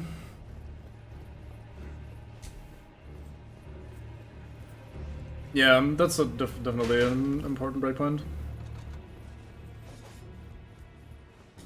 It obviously also is a little harder to judge. I'm making that sound a little easier, but like it's a little harder to judge because different areas have different types of enemies that also are like a lot sturdier or a lot less sturdy. So like some areas just have enemies that are usually not gonna show up in large groups, but they're individually very tough, and you will encounter a pretty large number of them. So like in Dark Souls 1, or no, let's go with Bloodborne. The sharks in the Bloodborne DLC are just like, every time you encounter one of them, it's like a mini boss fight, but there's like 8 or something. So those you're obviously not supposed to be able to just quickly kill in like one combo or whatever. So there's definitely also a bit of variance to that, so it's kind of like a more of a gut feel type thing. Also, the way that guy killed me there, by the way, the fact that I die from full health to 2 of his quick spear thrusts is also a sign of, hey, you're in the wrong place, buddy. Because spears usually don't do that much damage. Obviously, PvE bends the rules there a little bit, and like enemies do what enemies need to do rather than what's normal for weapon types. But like, spears usually aren't supposed to destroy you whenever they touch you. And from the first hit, the second one roll catches you very easily. They're both very quick hits with decent range. So those are, in my mind at least, not attacks that are supposed to do a lot of damage, because they hit you pretty easily and are kind of hard to deal with or avoid. So they should do relatively less damage. And instead I just die from 2 of those jobs, and the second one roll catches from the first one. So that's, in my opinion, like a thing where I am maybe a little underleveled, or under-equipped or whatever. Now the underleveled part is not something we'll be able to change ever, so it's just something we'll have to deal with, but such is life in the zone. Right, what else do we get? We got... I want to put Fire Strike on something. What will be my go-to weapon to kill the tree guys? Like the big tree fuckers. Oh, the Flamberge I can use one-handed. Oh, that is very tempting. See, these other great swords are pretty good, but I need to use them two-handed because they require 16 strength rather than 15. But the Flamberge is 15 strength, 14 dex. We have that one-handed. That makes it very tempting to use the Flamberge for a while. Let's try maybe the Swyander with, oh, we can't do Flame Strike on that one. Why? What weapon type does it use? Here it is. Oh, Colossal Weapons and Whips accepted, so it's the one weapon type that I chose to try. Unfortunate. But yeah, I think we'll definitely give the Flamberge a bit of a spin. What will be my go-to fire weapon then? We could just do a Shamshir, honestly, something like that. That could be fun. And we do not want Flame Art, we want regular fire, it looks like. It seems like slightly less base damage, but slightly more scaling. Because we actually have a tiny bit more strength than we do Faith, so I guess that's what we're doing here. How about we infuse the Flamberge with a bleed infusion? How much does that add? It goes from 55 to 69. Nice. We do lose a bunch of damage. Let's see, so we would be... Normal is our best bet, right? Heavy is actually not bad. Is heavy better? Heavy is better than normal for us. Maybe that's because it's assuming two-handed? Maybe heavy is just OP. Quality is giving us 112 plus 35, and here we have 129 plus 26. So this is 155, this is 147, so that's worse, and this is 157, right? So this is technically a tiny bit better. However, bleed brings us down to 129, but it does give more bleed buildup. It might become better if we also get the Great Rune going, because that will give us 5 Arcane, which will make the bleed a little bit better, and just the damage as well. Let's try this with Blood Infusion and see how that feels. Let's actually go home and upgrade those weapons.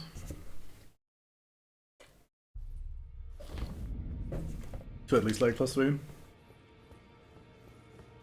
Oh yeah, I should probably also do those. I mentioned this earlier, but like this cloak also gives +1 vigor, so like one level of the health attribute. So we should, yeah, we get 25 HP from equipping this, and that's probably worth doing. So I think we'll be using this for now. In the long run, we might end up using other hats or hoods because there's other stat boosting gear. Why do I always assume I die? I mean, I did die like dozens of times, but still, don't assume the worst, buddy. I'm gaming. Strength and armament. Oh yeah, right, we probably also want to put an Ash of War on the Uchi. Oh yeah, we want to give that cold eventually, I heard. So this is our Blood Flamberge. How many level 2 stones do we have? We have 24, so we could upgrade 2 weapons to +6. Let's not do that just yet. Let's stay on +3 for now. Like Ore Blade. You did die a fair few times, but you should realize you don't really give a shit about dying. Yeah, he shouldn't give a shit about me dying either. I mean, it's a nice gesture that he's like, oh, my, I thought you died. No, nice, but like, come on, man. We're better than that. I only have a single straight sword. Did you guys notice that? I'm scrolling through my weapons. Isn't straight sword usually the category where it's like, oh, there's like dozens of straight swords that are all kind of generic and shit. We haven't gotten a single straight sword aside from this random weapon drop that we got from the fucking chicken. We have like 4 great swords, 4 daggers, 3 colossal swords, and we have 1 straight sword, even though that's like the basic bitch generic weapon type. Huh. Neat how that works out sometimes. Right, so let us start by using the Flamberge a little bit. Oh, we actually have 72 bleed now that the Arcane is... No, now that we upgraded it, I see. That's pretty good. Another thing we could consider on the Flamberge is to... Also, it has that little fancy wavy blade on it, which looks kind of neat. We could also consider doing something else on it, actually. Like, if we ever get like a good multi-hitting attack like the spin...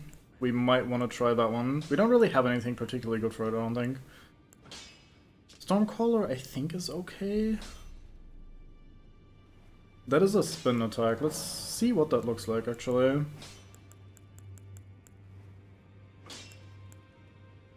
Alright, Twitch disconnected me once again from the chat. Very nice. I'm gonna... So in this case, standard is better than heavy.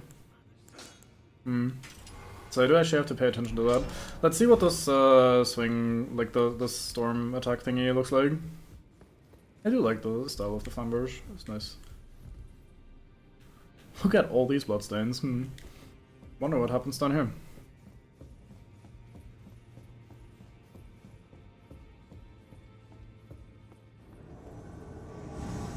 Hello, Alberic. That was early unlucky.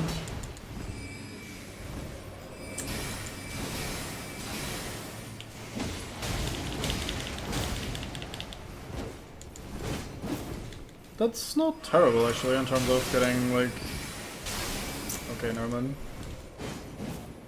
dump into multi-attacks. It does take a while to come out. Yeah, it might just be a little too slow for my liking. This is probably also not a great fight to be using this in, to be fair. There's the bleed proc, he's gonna go heal when I'm healing.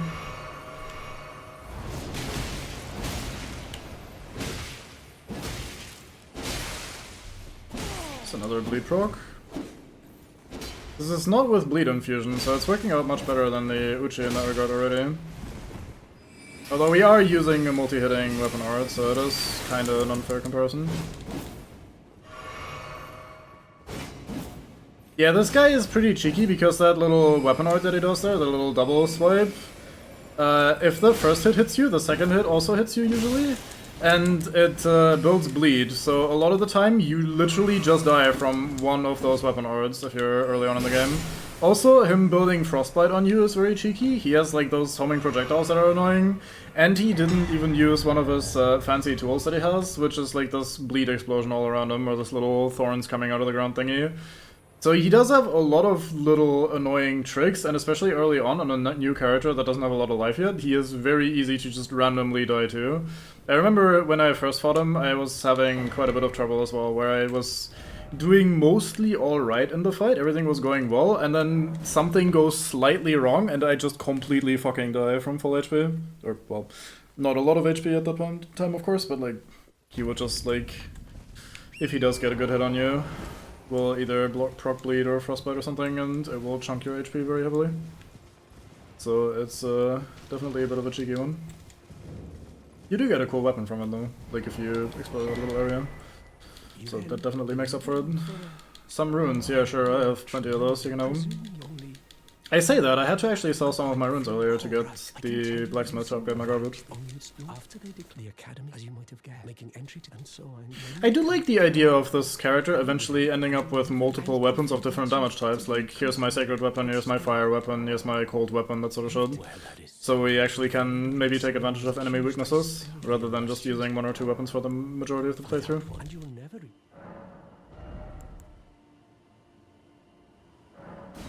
Sure, let's buy your garbage. Oh, there's more. Thank you for learning. I never imagined. Oh. Oh, no, we're not giving you scrolls, goodbye. Scrolls are reserved for one very, very fancy turtle.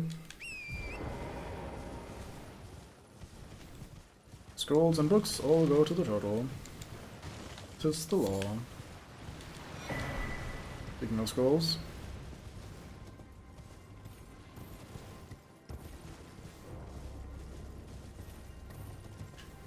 Oh yeah, when we progress Yora's questline here, we get another fancy armor piece that we might be wearing, because it also has a special effect. You get the raptor feathers, which I don't love the look of, but they improve your jumping attacks, and that's probably gonna be pretty good long term. We'll very likely end up using a lot of jumping attacks in the game, because they're very powerful already, and having armor that actually does something, instead of just give you defensive stats, is usually pretty good. So that might become a staple.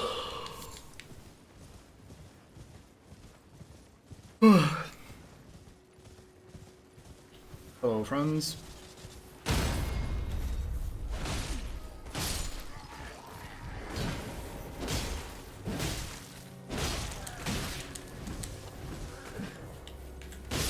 Flamberge also has the side swipe, which is very handy. Like that. That is gonna be very good. Oh yeah, we can also use it one-handed. What's the one-handed moveset look like? Okay, that's the R1 swipes, that's good. It doesn't have a thrust. Oh, that is a... Like, that swing goes very far behind you as well. Look at that. That's quite the swing arc. That's my... Yeah, that's the sneak attack. That's probably pretty okay. But yeah, we don't have a thrust anywhere, which is a little bit of a shame, but we're gonna be fine. That guy was actually stuck on the jars, and he was trying to break the jars repeatedly, but his attack didn't connect with them, so he was just stuck. Poor fool.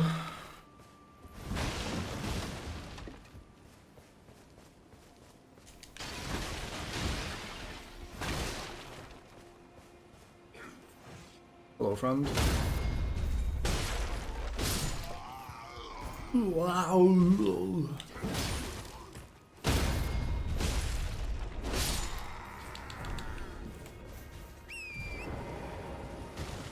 Anything else in here? Looks like we got everything.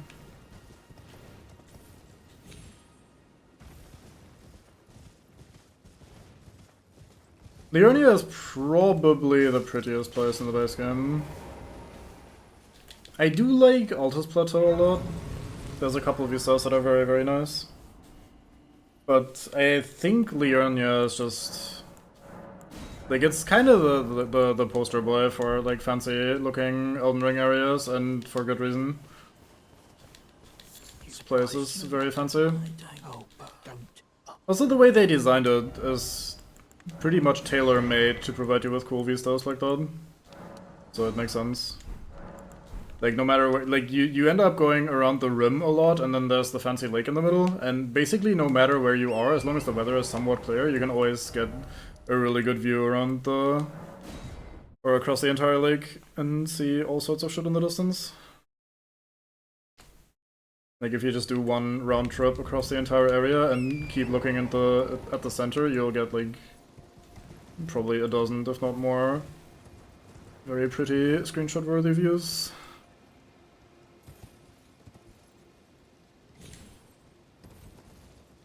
So I don't really have a good order in which I explore this place on. I've gone this side first, I've gone the other side first, at this point I'm just kind of sending it. I wanted to go down that little ramp and get the grace by the merchant, so we have that as a staging ground for the future, but... now I'm gonna be back on this side for a bit and grab the loot over here before we move on. Wait. Please drink. Don't just run up the tree, also drink, character man.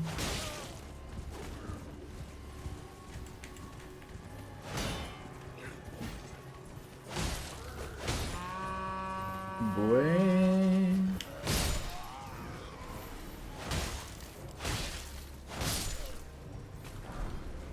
Hey, Lords on Straight Sword. We got 2 of them in one group of enemies. Alright then.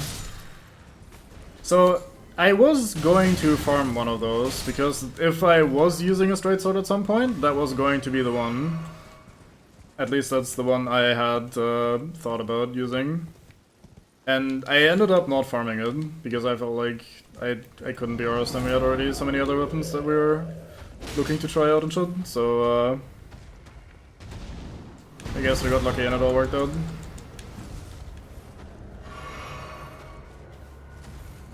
Weird attack timing on that little jump he did there.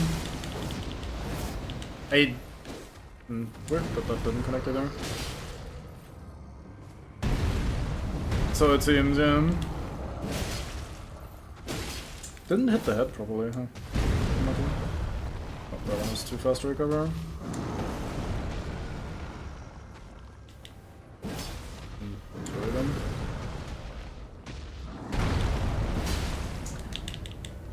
Didn't get far enough on the game.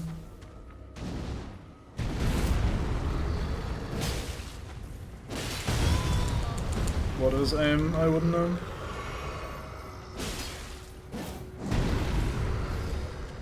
This is kinda okay, wounded in the head. I was gonna show off the thing where you hit them in the head. And then they go, oh no, my head. But he seems to not care, unless I'm just doing it completely wrong. I have not been hitting it perfectly, to be fair. But I felt like it should have probably triggered at this point.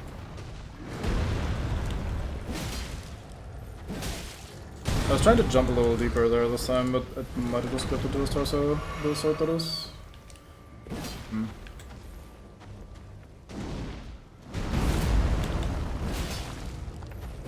Yeah.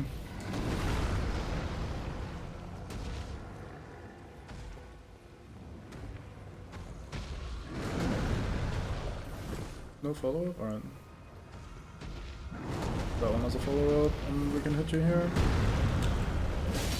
Yeah, that jump was terrible because I clipped on his arm, and it pushed me below him, so I didn't hit the head area.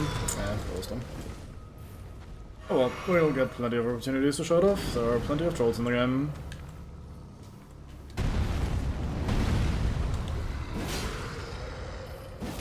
There we go.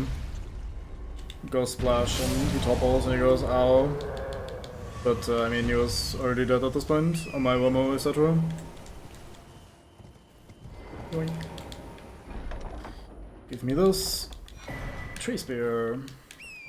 Isn't that thing pretty good? Or is that a different... No, I'm thinking of a different spear. There's a spear that's like... Wasn't it one of the best dex weapons, or like most scaling dex weapons or some shit? I don't remember. I think it's something with tree in it though. So not this one probably. I think it's the one you farm off of the Erdtree Avatar little guardian dudes that are hanging out.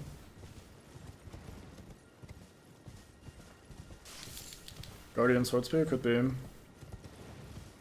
Could have sworn it had tree in the name somewhere, but I also have the memory of a goldfish a lot of the time, so I wouldn't really put too much stock in what my memory tells me.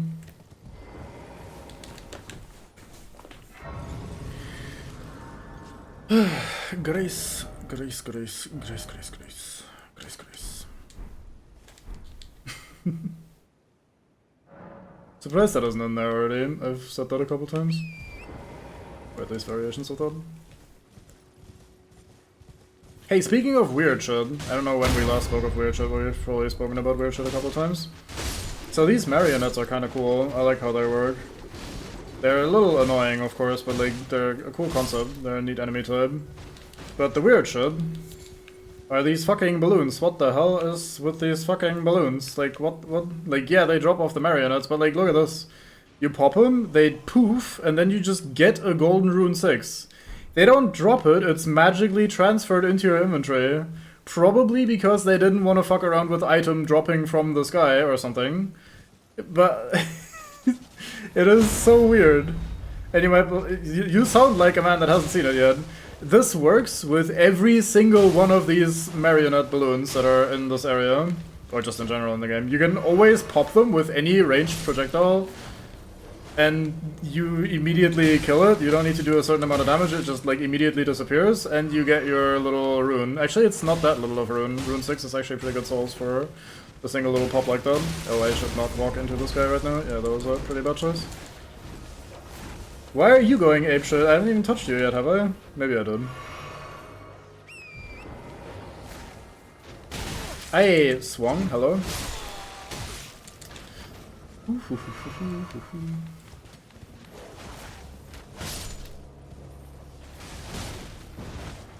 Puppet paratroopers in. You can lock onto them, so I at some point tried pretty early on, and I was like, oh, that's a little weird. Yeah, there's like 8 of them or something in the northern bit of this lake, and one of the like clever little things or neat little things you can do is just make yourself a couple of throwing knives and just run around in that area and pop all the balloons, and you get like I said, 6 to 8 or something of those decently girthy runes for basically no effort whatsoever. I don't know why I'm fighting all these guys. I'm gonna stop fighting all of them and just move on a little bit.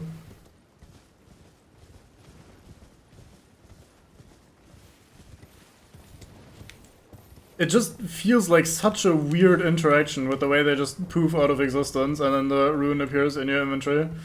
I've always found that just a little bit odd. Like, why not just make them drop a bunch of souls? Like, not as in like the item, but as in enemy died, you receive souls. If you wanted them to give you souls. It just... Like, what's the lore there? How does it work?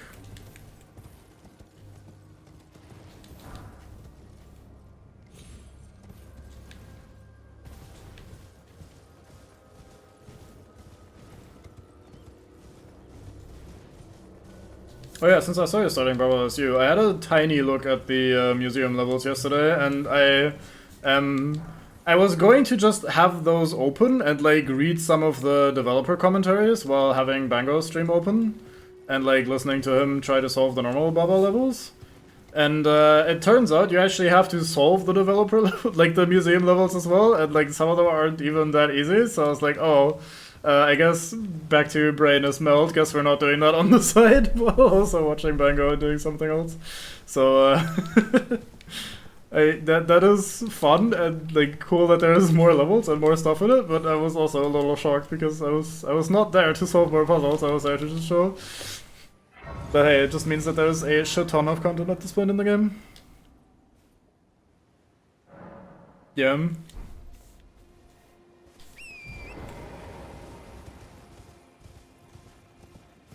It is very interesting to read some of the minor thought process bits that he puts in there.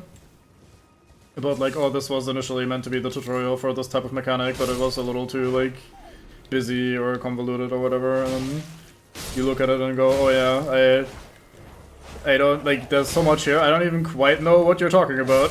So yeah, that makes sense. But then there's also some that are just like, oh, this is so simple, yeah, I can see how this might not even work very well as a tutorial, because people would probably just like push things around and, oh look, I've already won. So I still genuinely think making an entire game in this way, and it's also so clever and deep and interesting and complicated, it's just fucking... You need to be some manner of genius to actually do that. The amount of time and effort and also brain the man has spent to make that game is a little absurd. And especially since, like, not to shit talk other puzzle games that much, because I love puzzle games in general, but like, a lot of them are, hey, here is a concept, let's expand on this concept and do a couple things with it, and then we do this 4 or 5 more times with a couple other concepts. But it's usually just like one thing in abstract, and then you expand on it for like, I don't know, X amount of puzzles until you feel like you have enough of them in the area. But then Baba Is You just keeps constantly throwing new shit at you, to the extent that when you do one of the variant puzzles and you actually have to solve quote-unquote the same puzzle 3 times just with slightly different parameters, it actually feels a little weird or tedious, like, oh, how dare you make me do the same thing. You keep it so fresh and so varied usually in almost every single level, and then you play other puzzle games and it's usually much more of like, here's a similar concept just slightly differently, and it's applied slightly differently and so on. So I just think Baba Is You is just fucking incredible in that regard. Like, it's such a crazy amount of work that went into it, and like such a fucking mad genius making that game. Hey, did you drop anything when you fell? No, just yourself? Alright, fair enough.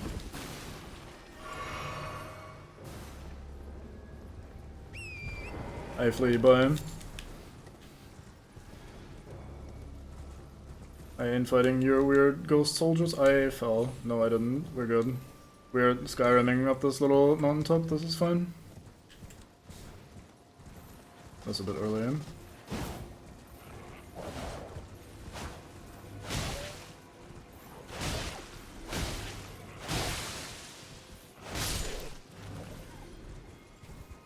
Man, bleed is such a weird mechanic in these games, isn't it?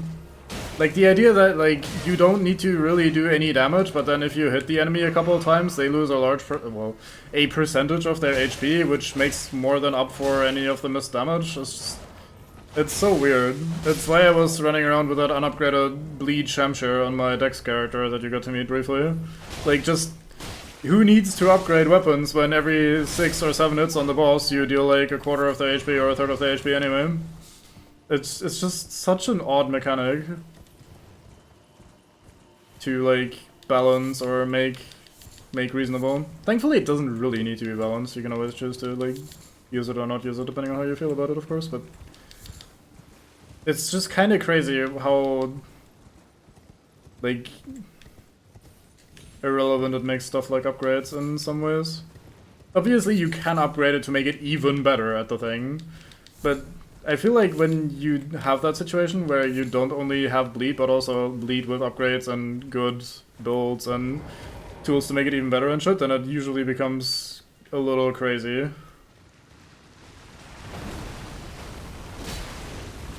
Oops. Spicy.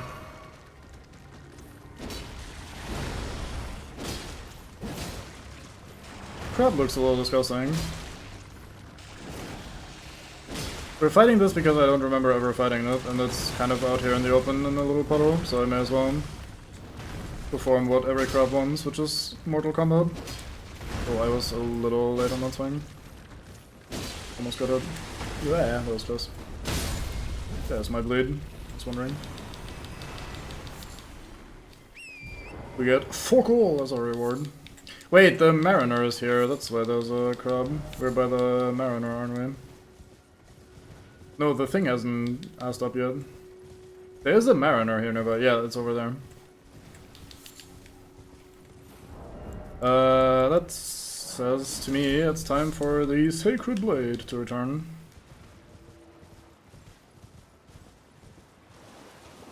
The beast eye quivers.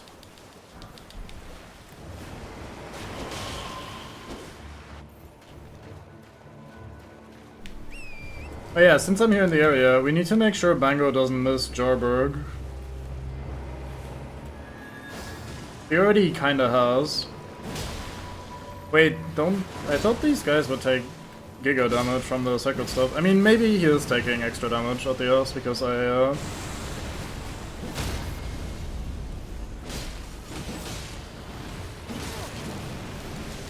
Have you looked around the boss room, Arg, by the way? There are mechanics to that fight, it's not actually just a duel. You can fight him like a duel, and I did on my first playthrough, as one of the few people in this entire universe that apparently chose to do that. But,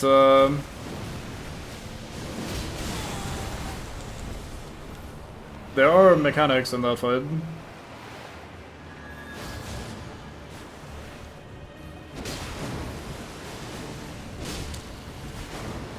But yeah, the sacred thing is definitely working on these guys because my unupgraded bastard sword is doing pretty relevant damage. And it would not without the sacred thing, I reckon. Been hesitant to keep him away from the progression he wants to do. Yeah, that's fair. I feel like he'd like to see Jarburg though.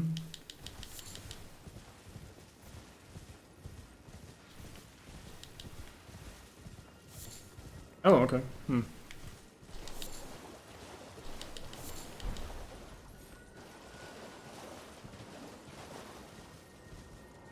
Shame. I don't know that questline well enough to remember when which part triggers how and where. It's here, isn't it? But I don't know what I need to do to make him come here.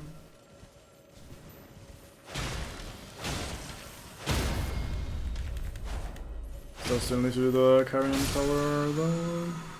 Oh yeah, the upside down thingy. Get the grape for Hiata.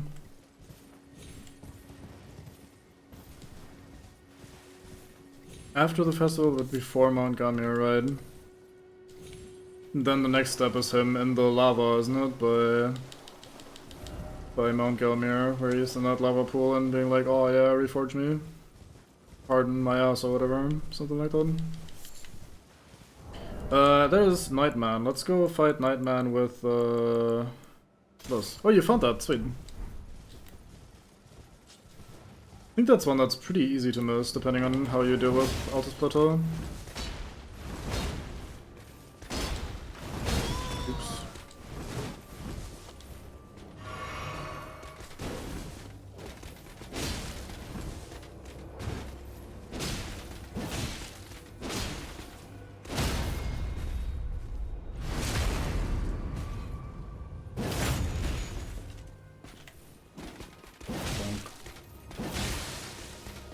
There's the bleed, very nice. A Dragon Cult prayer book. Very important NPC because of that. So I think we're exactly at the right number of death roots, so we can talk to the guy without doing the thing. Oh, I can also go back and try to get the invader now, the bell-bearing hunter, since I am at another place where one of them spawns. Let's start with the first one before we decide to try this one.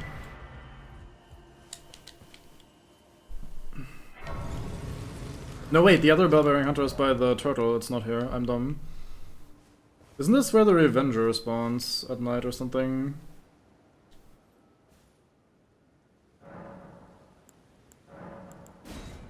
Go to look. I feel like there's an NPC that spawns here.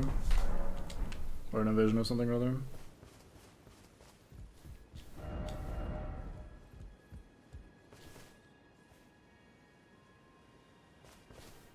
Because there are guys dying here.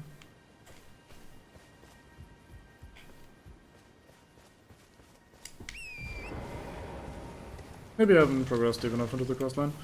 Let's go and do... I was gonna do a thing, I was talking about that literally like seconds ago and it's completely gone from my memory. Oh yeah, bell-bearing hunter. Here. Let's see how many tries it's gonna take me to kill this guy. It's not my favorite guy to be fighting. I may also stop somewhat soon. I started early in expectation that I wouldn't be going for very long today, and I think I might be definitely stopping early today.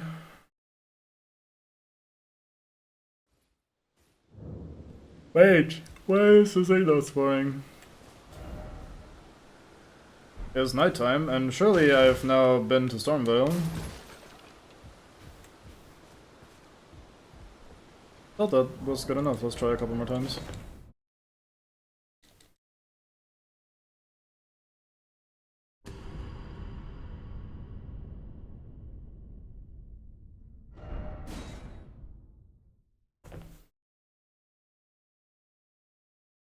Might need to rest too? I thought I did when I came here.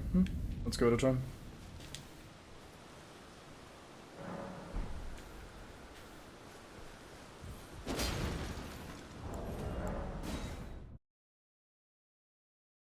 I don't think you need to respawn inside of the hut. Maybe I should take like a couple steps outside. I think you just need to be sort of close.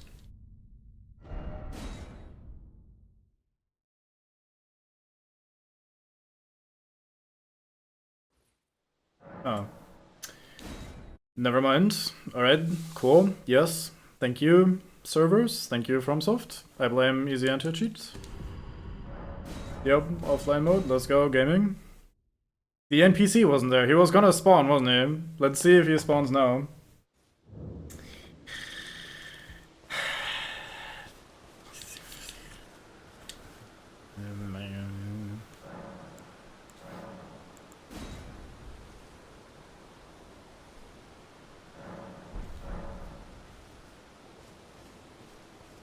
Alright, let's try resting, like, here, maybe. And by resting, I mean relogging.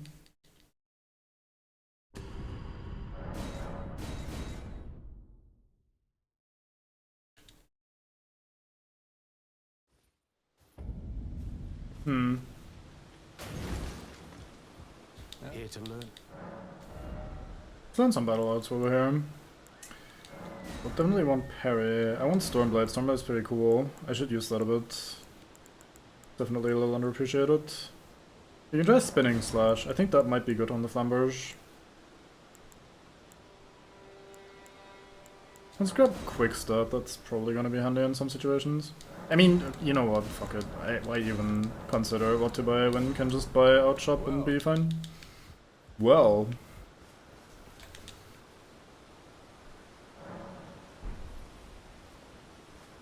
Oh. Uh-huh.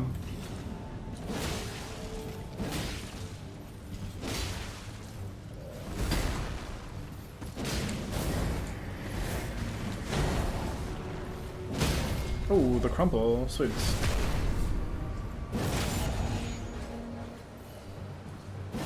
Oh, it bonked on the pillar.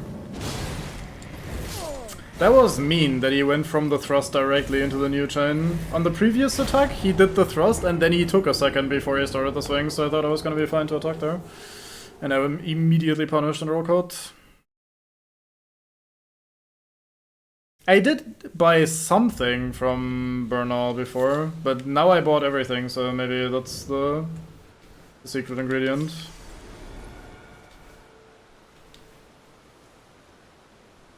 Yeah, you can tell that the loading screen... Oh, never mind. The previous loading screen was also, like, longer. Oh, I needed to wait to rest. It felt like the loading screen was longer, but maybe I was just making that up. It felt longer to me in the moment. So you're still here. We go in, we talk to you, like, hello Bernal, how's life? No, I don't want to learn anything, goodbye. Don't ask me about learning shit. Oh, here we go again.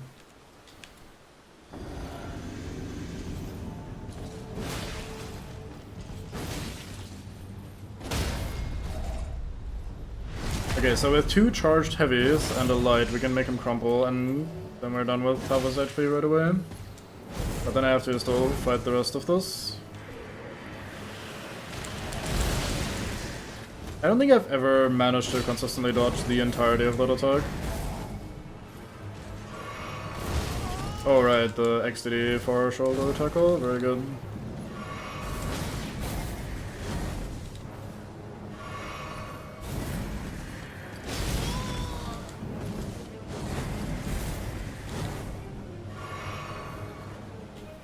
Ah, terrible choice.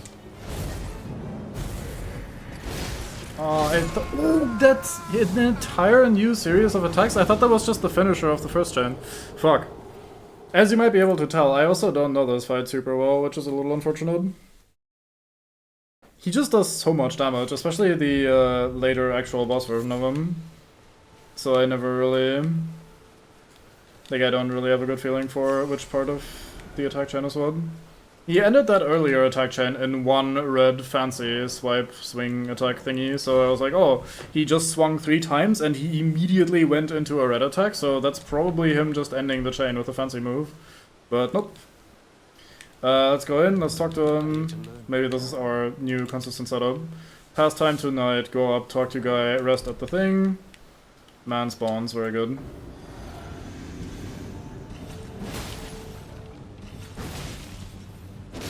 Oh, he didn't crumple! I waited a little bit longer there to maybe get some of my stamina back, so that worked out.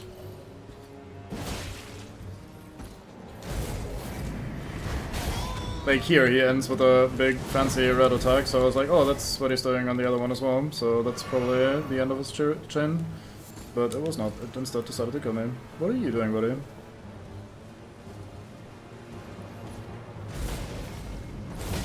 Oh. Oh, right, that flies behind me. I thought it was gonna come back from where he threw that, not from behind me randomly. Fair enough. I rolled that slightly too late.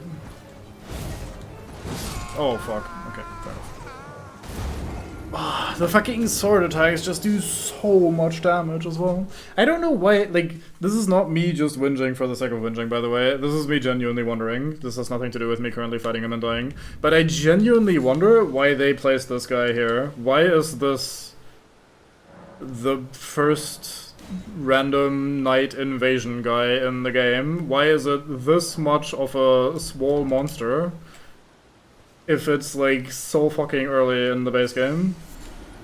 Now you did say that he can only spawn once you've been to Stormvale, so I guess that mitigates it a little bit, but still, that is utterly terrifying. Yeah, I messed up. Accidentally fat fingered my R2. There we go.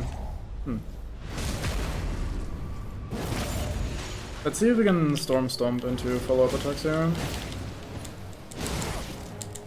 Well, we technically can, but we run the risk of dying.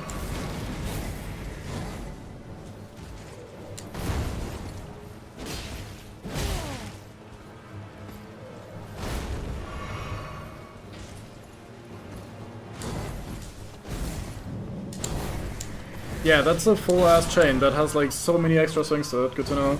I was ready for it, I just didn't have the timing, and especially with me being slightly behind him, I thought I had a little bit more time to dodge each of them. But then 2 hits immediately at me.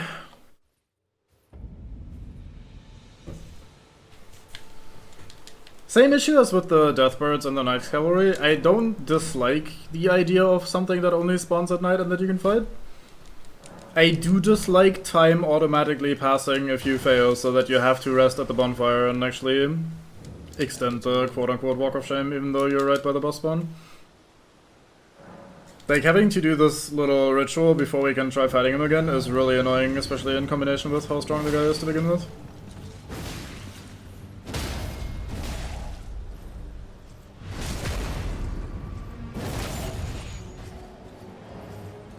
I think doing another heavy R2 here is, like, fully charged R2 is better than doing the Storm Stomp thing that we tried.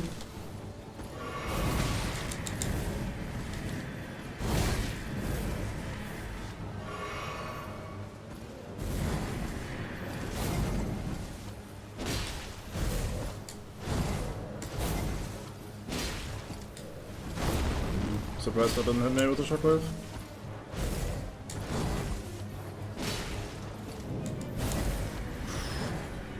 Ah, I was slightly late on that roll.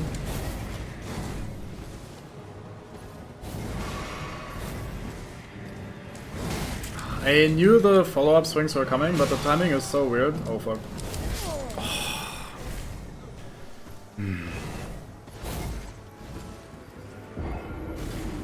And now we go through 3 more loading screens just to fight him again. Hell yeah. So yeah, that's something I don't really like about the nighttime only things. Like, oh, you died, okay, now we rest at the Grace, even though we just respawned at it, pass time until nightfall, wait, get up eventually, some point in time, go grab our stuff, which at least mercifully easily accessible, talk to the guy so the thing can actually spawn, rest, wait, get up, and we can fight him again.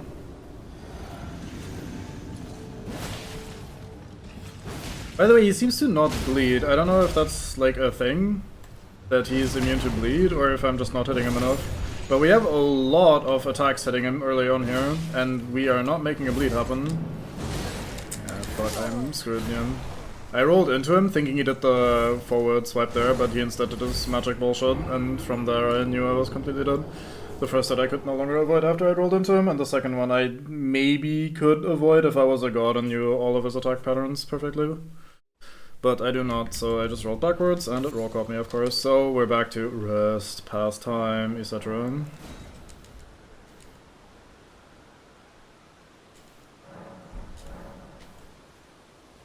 At least the Knight's Cavalry and birds are usually somewhat easy to fight once you basically got the hang of them, but having an enemy like this is just a little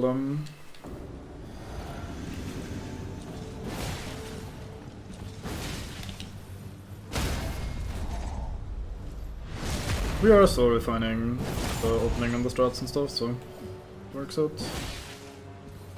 And hey, I better practice getting good at these, because we'll be fighting a couple more of them, and they're not gonna get any easier, because we're level 1, that didn't do any damage to him, I got robbed, you saw that.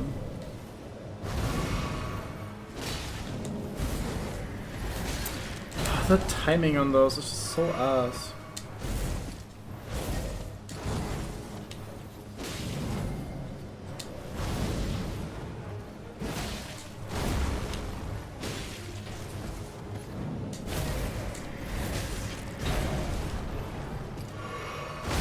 I didn't really have much of an opportunity to avoid it there.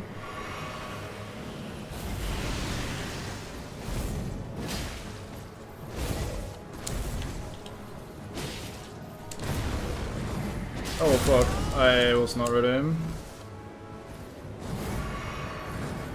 I'm glad I did that tiny bit of backward sprinting first there. Hey, there's the bleed proc. He can bleed, he just has hella resistance, or fair enough, got him. We get Bone Peddler's Bell Bearing, so we can give this to the merchant in Round Table Hold, and from there we can buy bones instead of having to hunt animals. Which is nice, I guess. Like, it's good. Could be worse. But in terms of, like, effort relative to reward, it's a little shit. I think I've literally never bought bones, even though I've had the opportunity plenty of times. I just, you know, end up not really having a reason to do that ever. So we're probably not going to be doing that either this time. I mean, maybe we will, because we have spare souls as level 1 and blah, and maybe we'll end up using a lot of consumables, so it's probably nice. And I mean, farming animals is obviously worse than just being able to buy that shit. But yeah, I'm going to call it a day here, as you might have been able to tell by the fact that the game is now closed. It did not crash, I am calling it. I'm gonna rest my aching head and try to GN somewhat early today and maybe get some actual sleep in.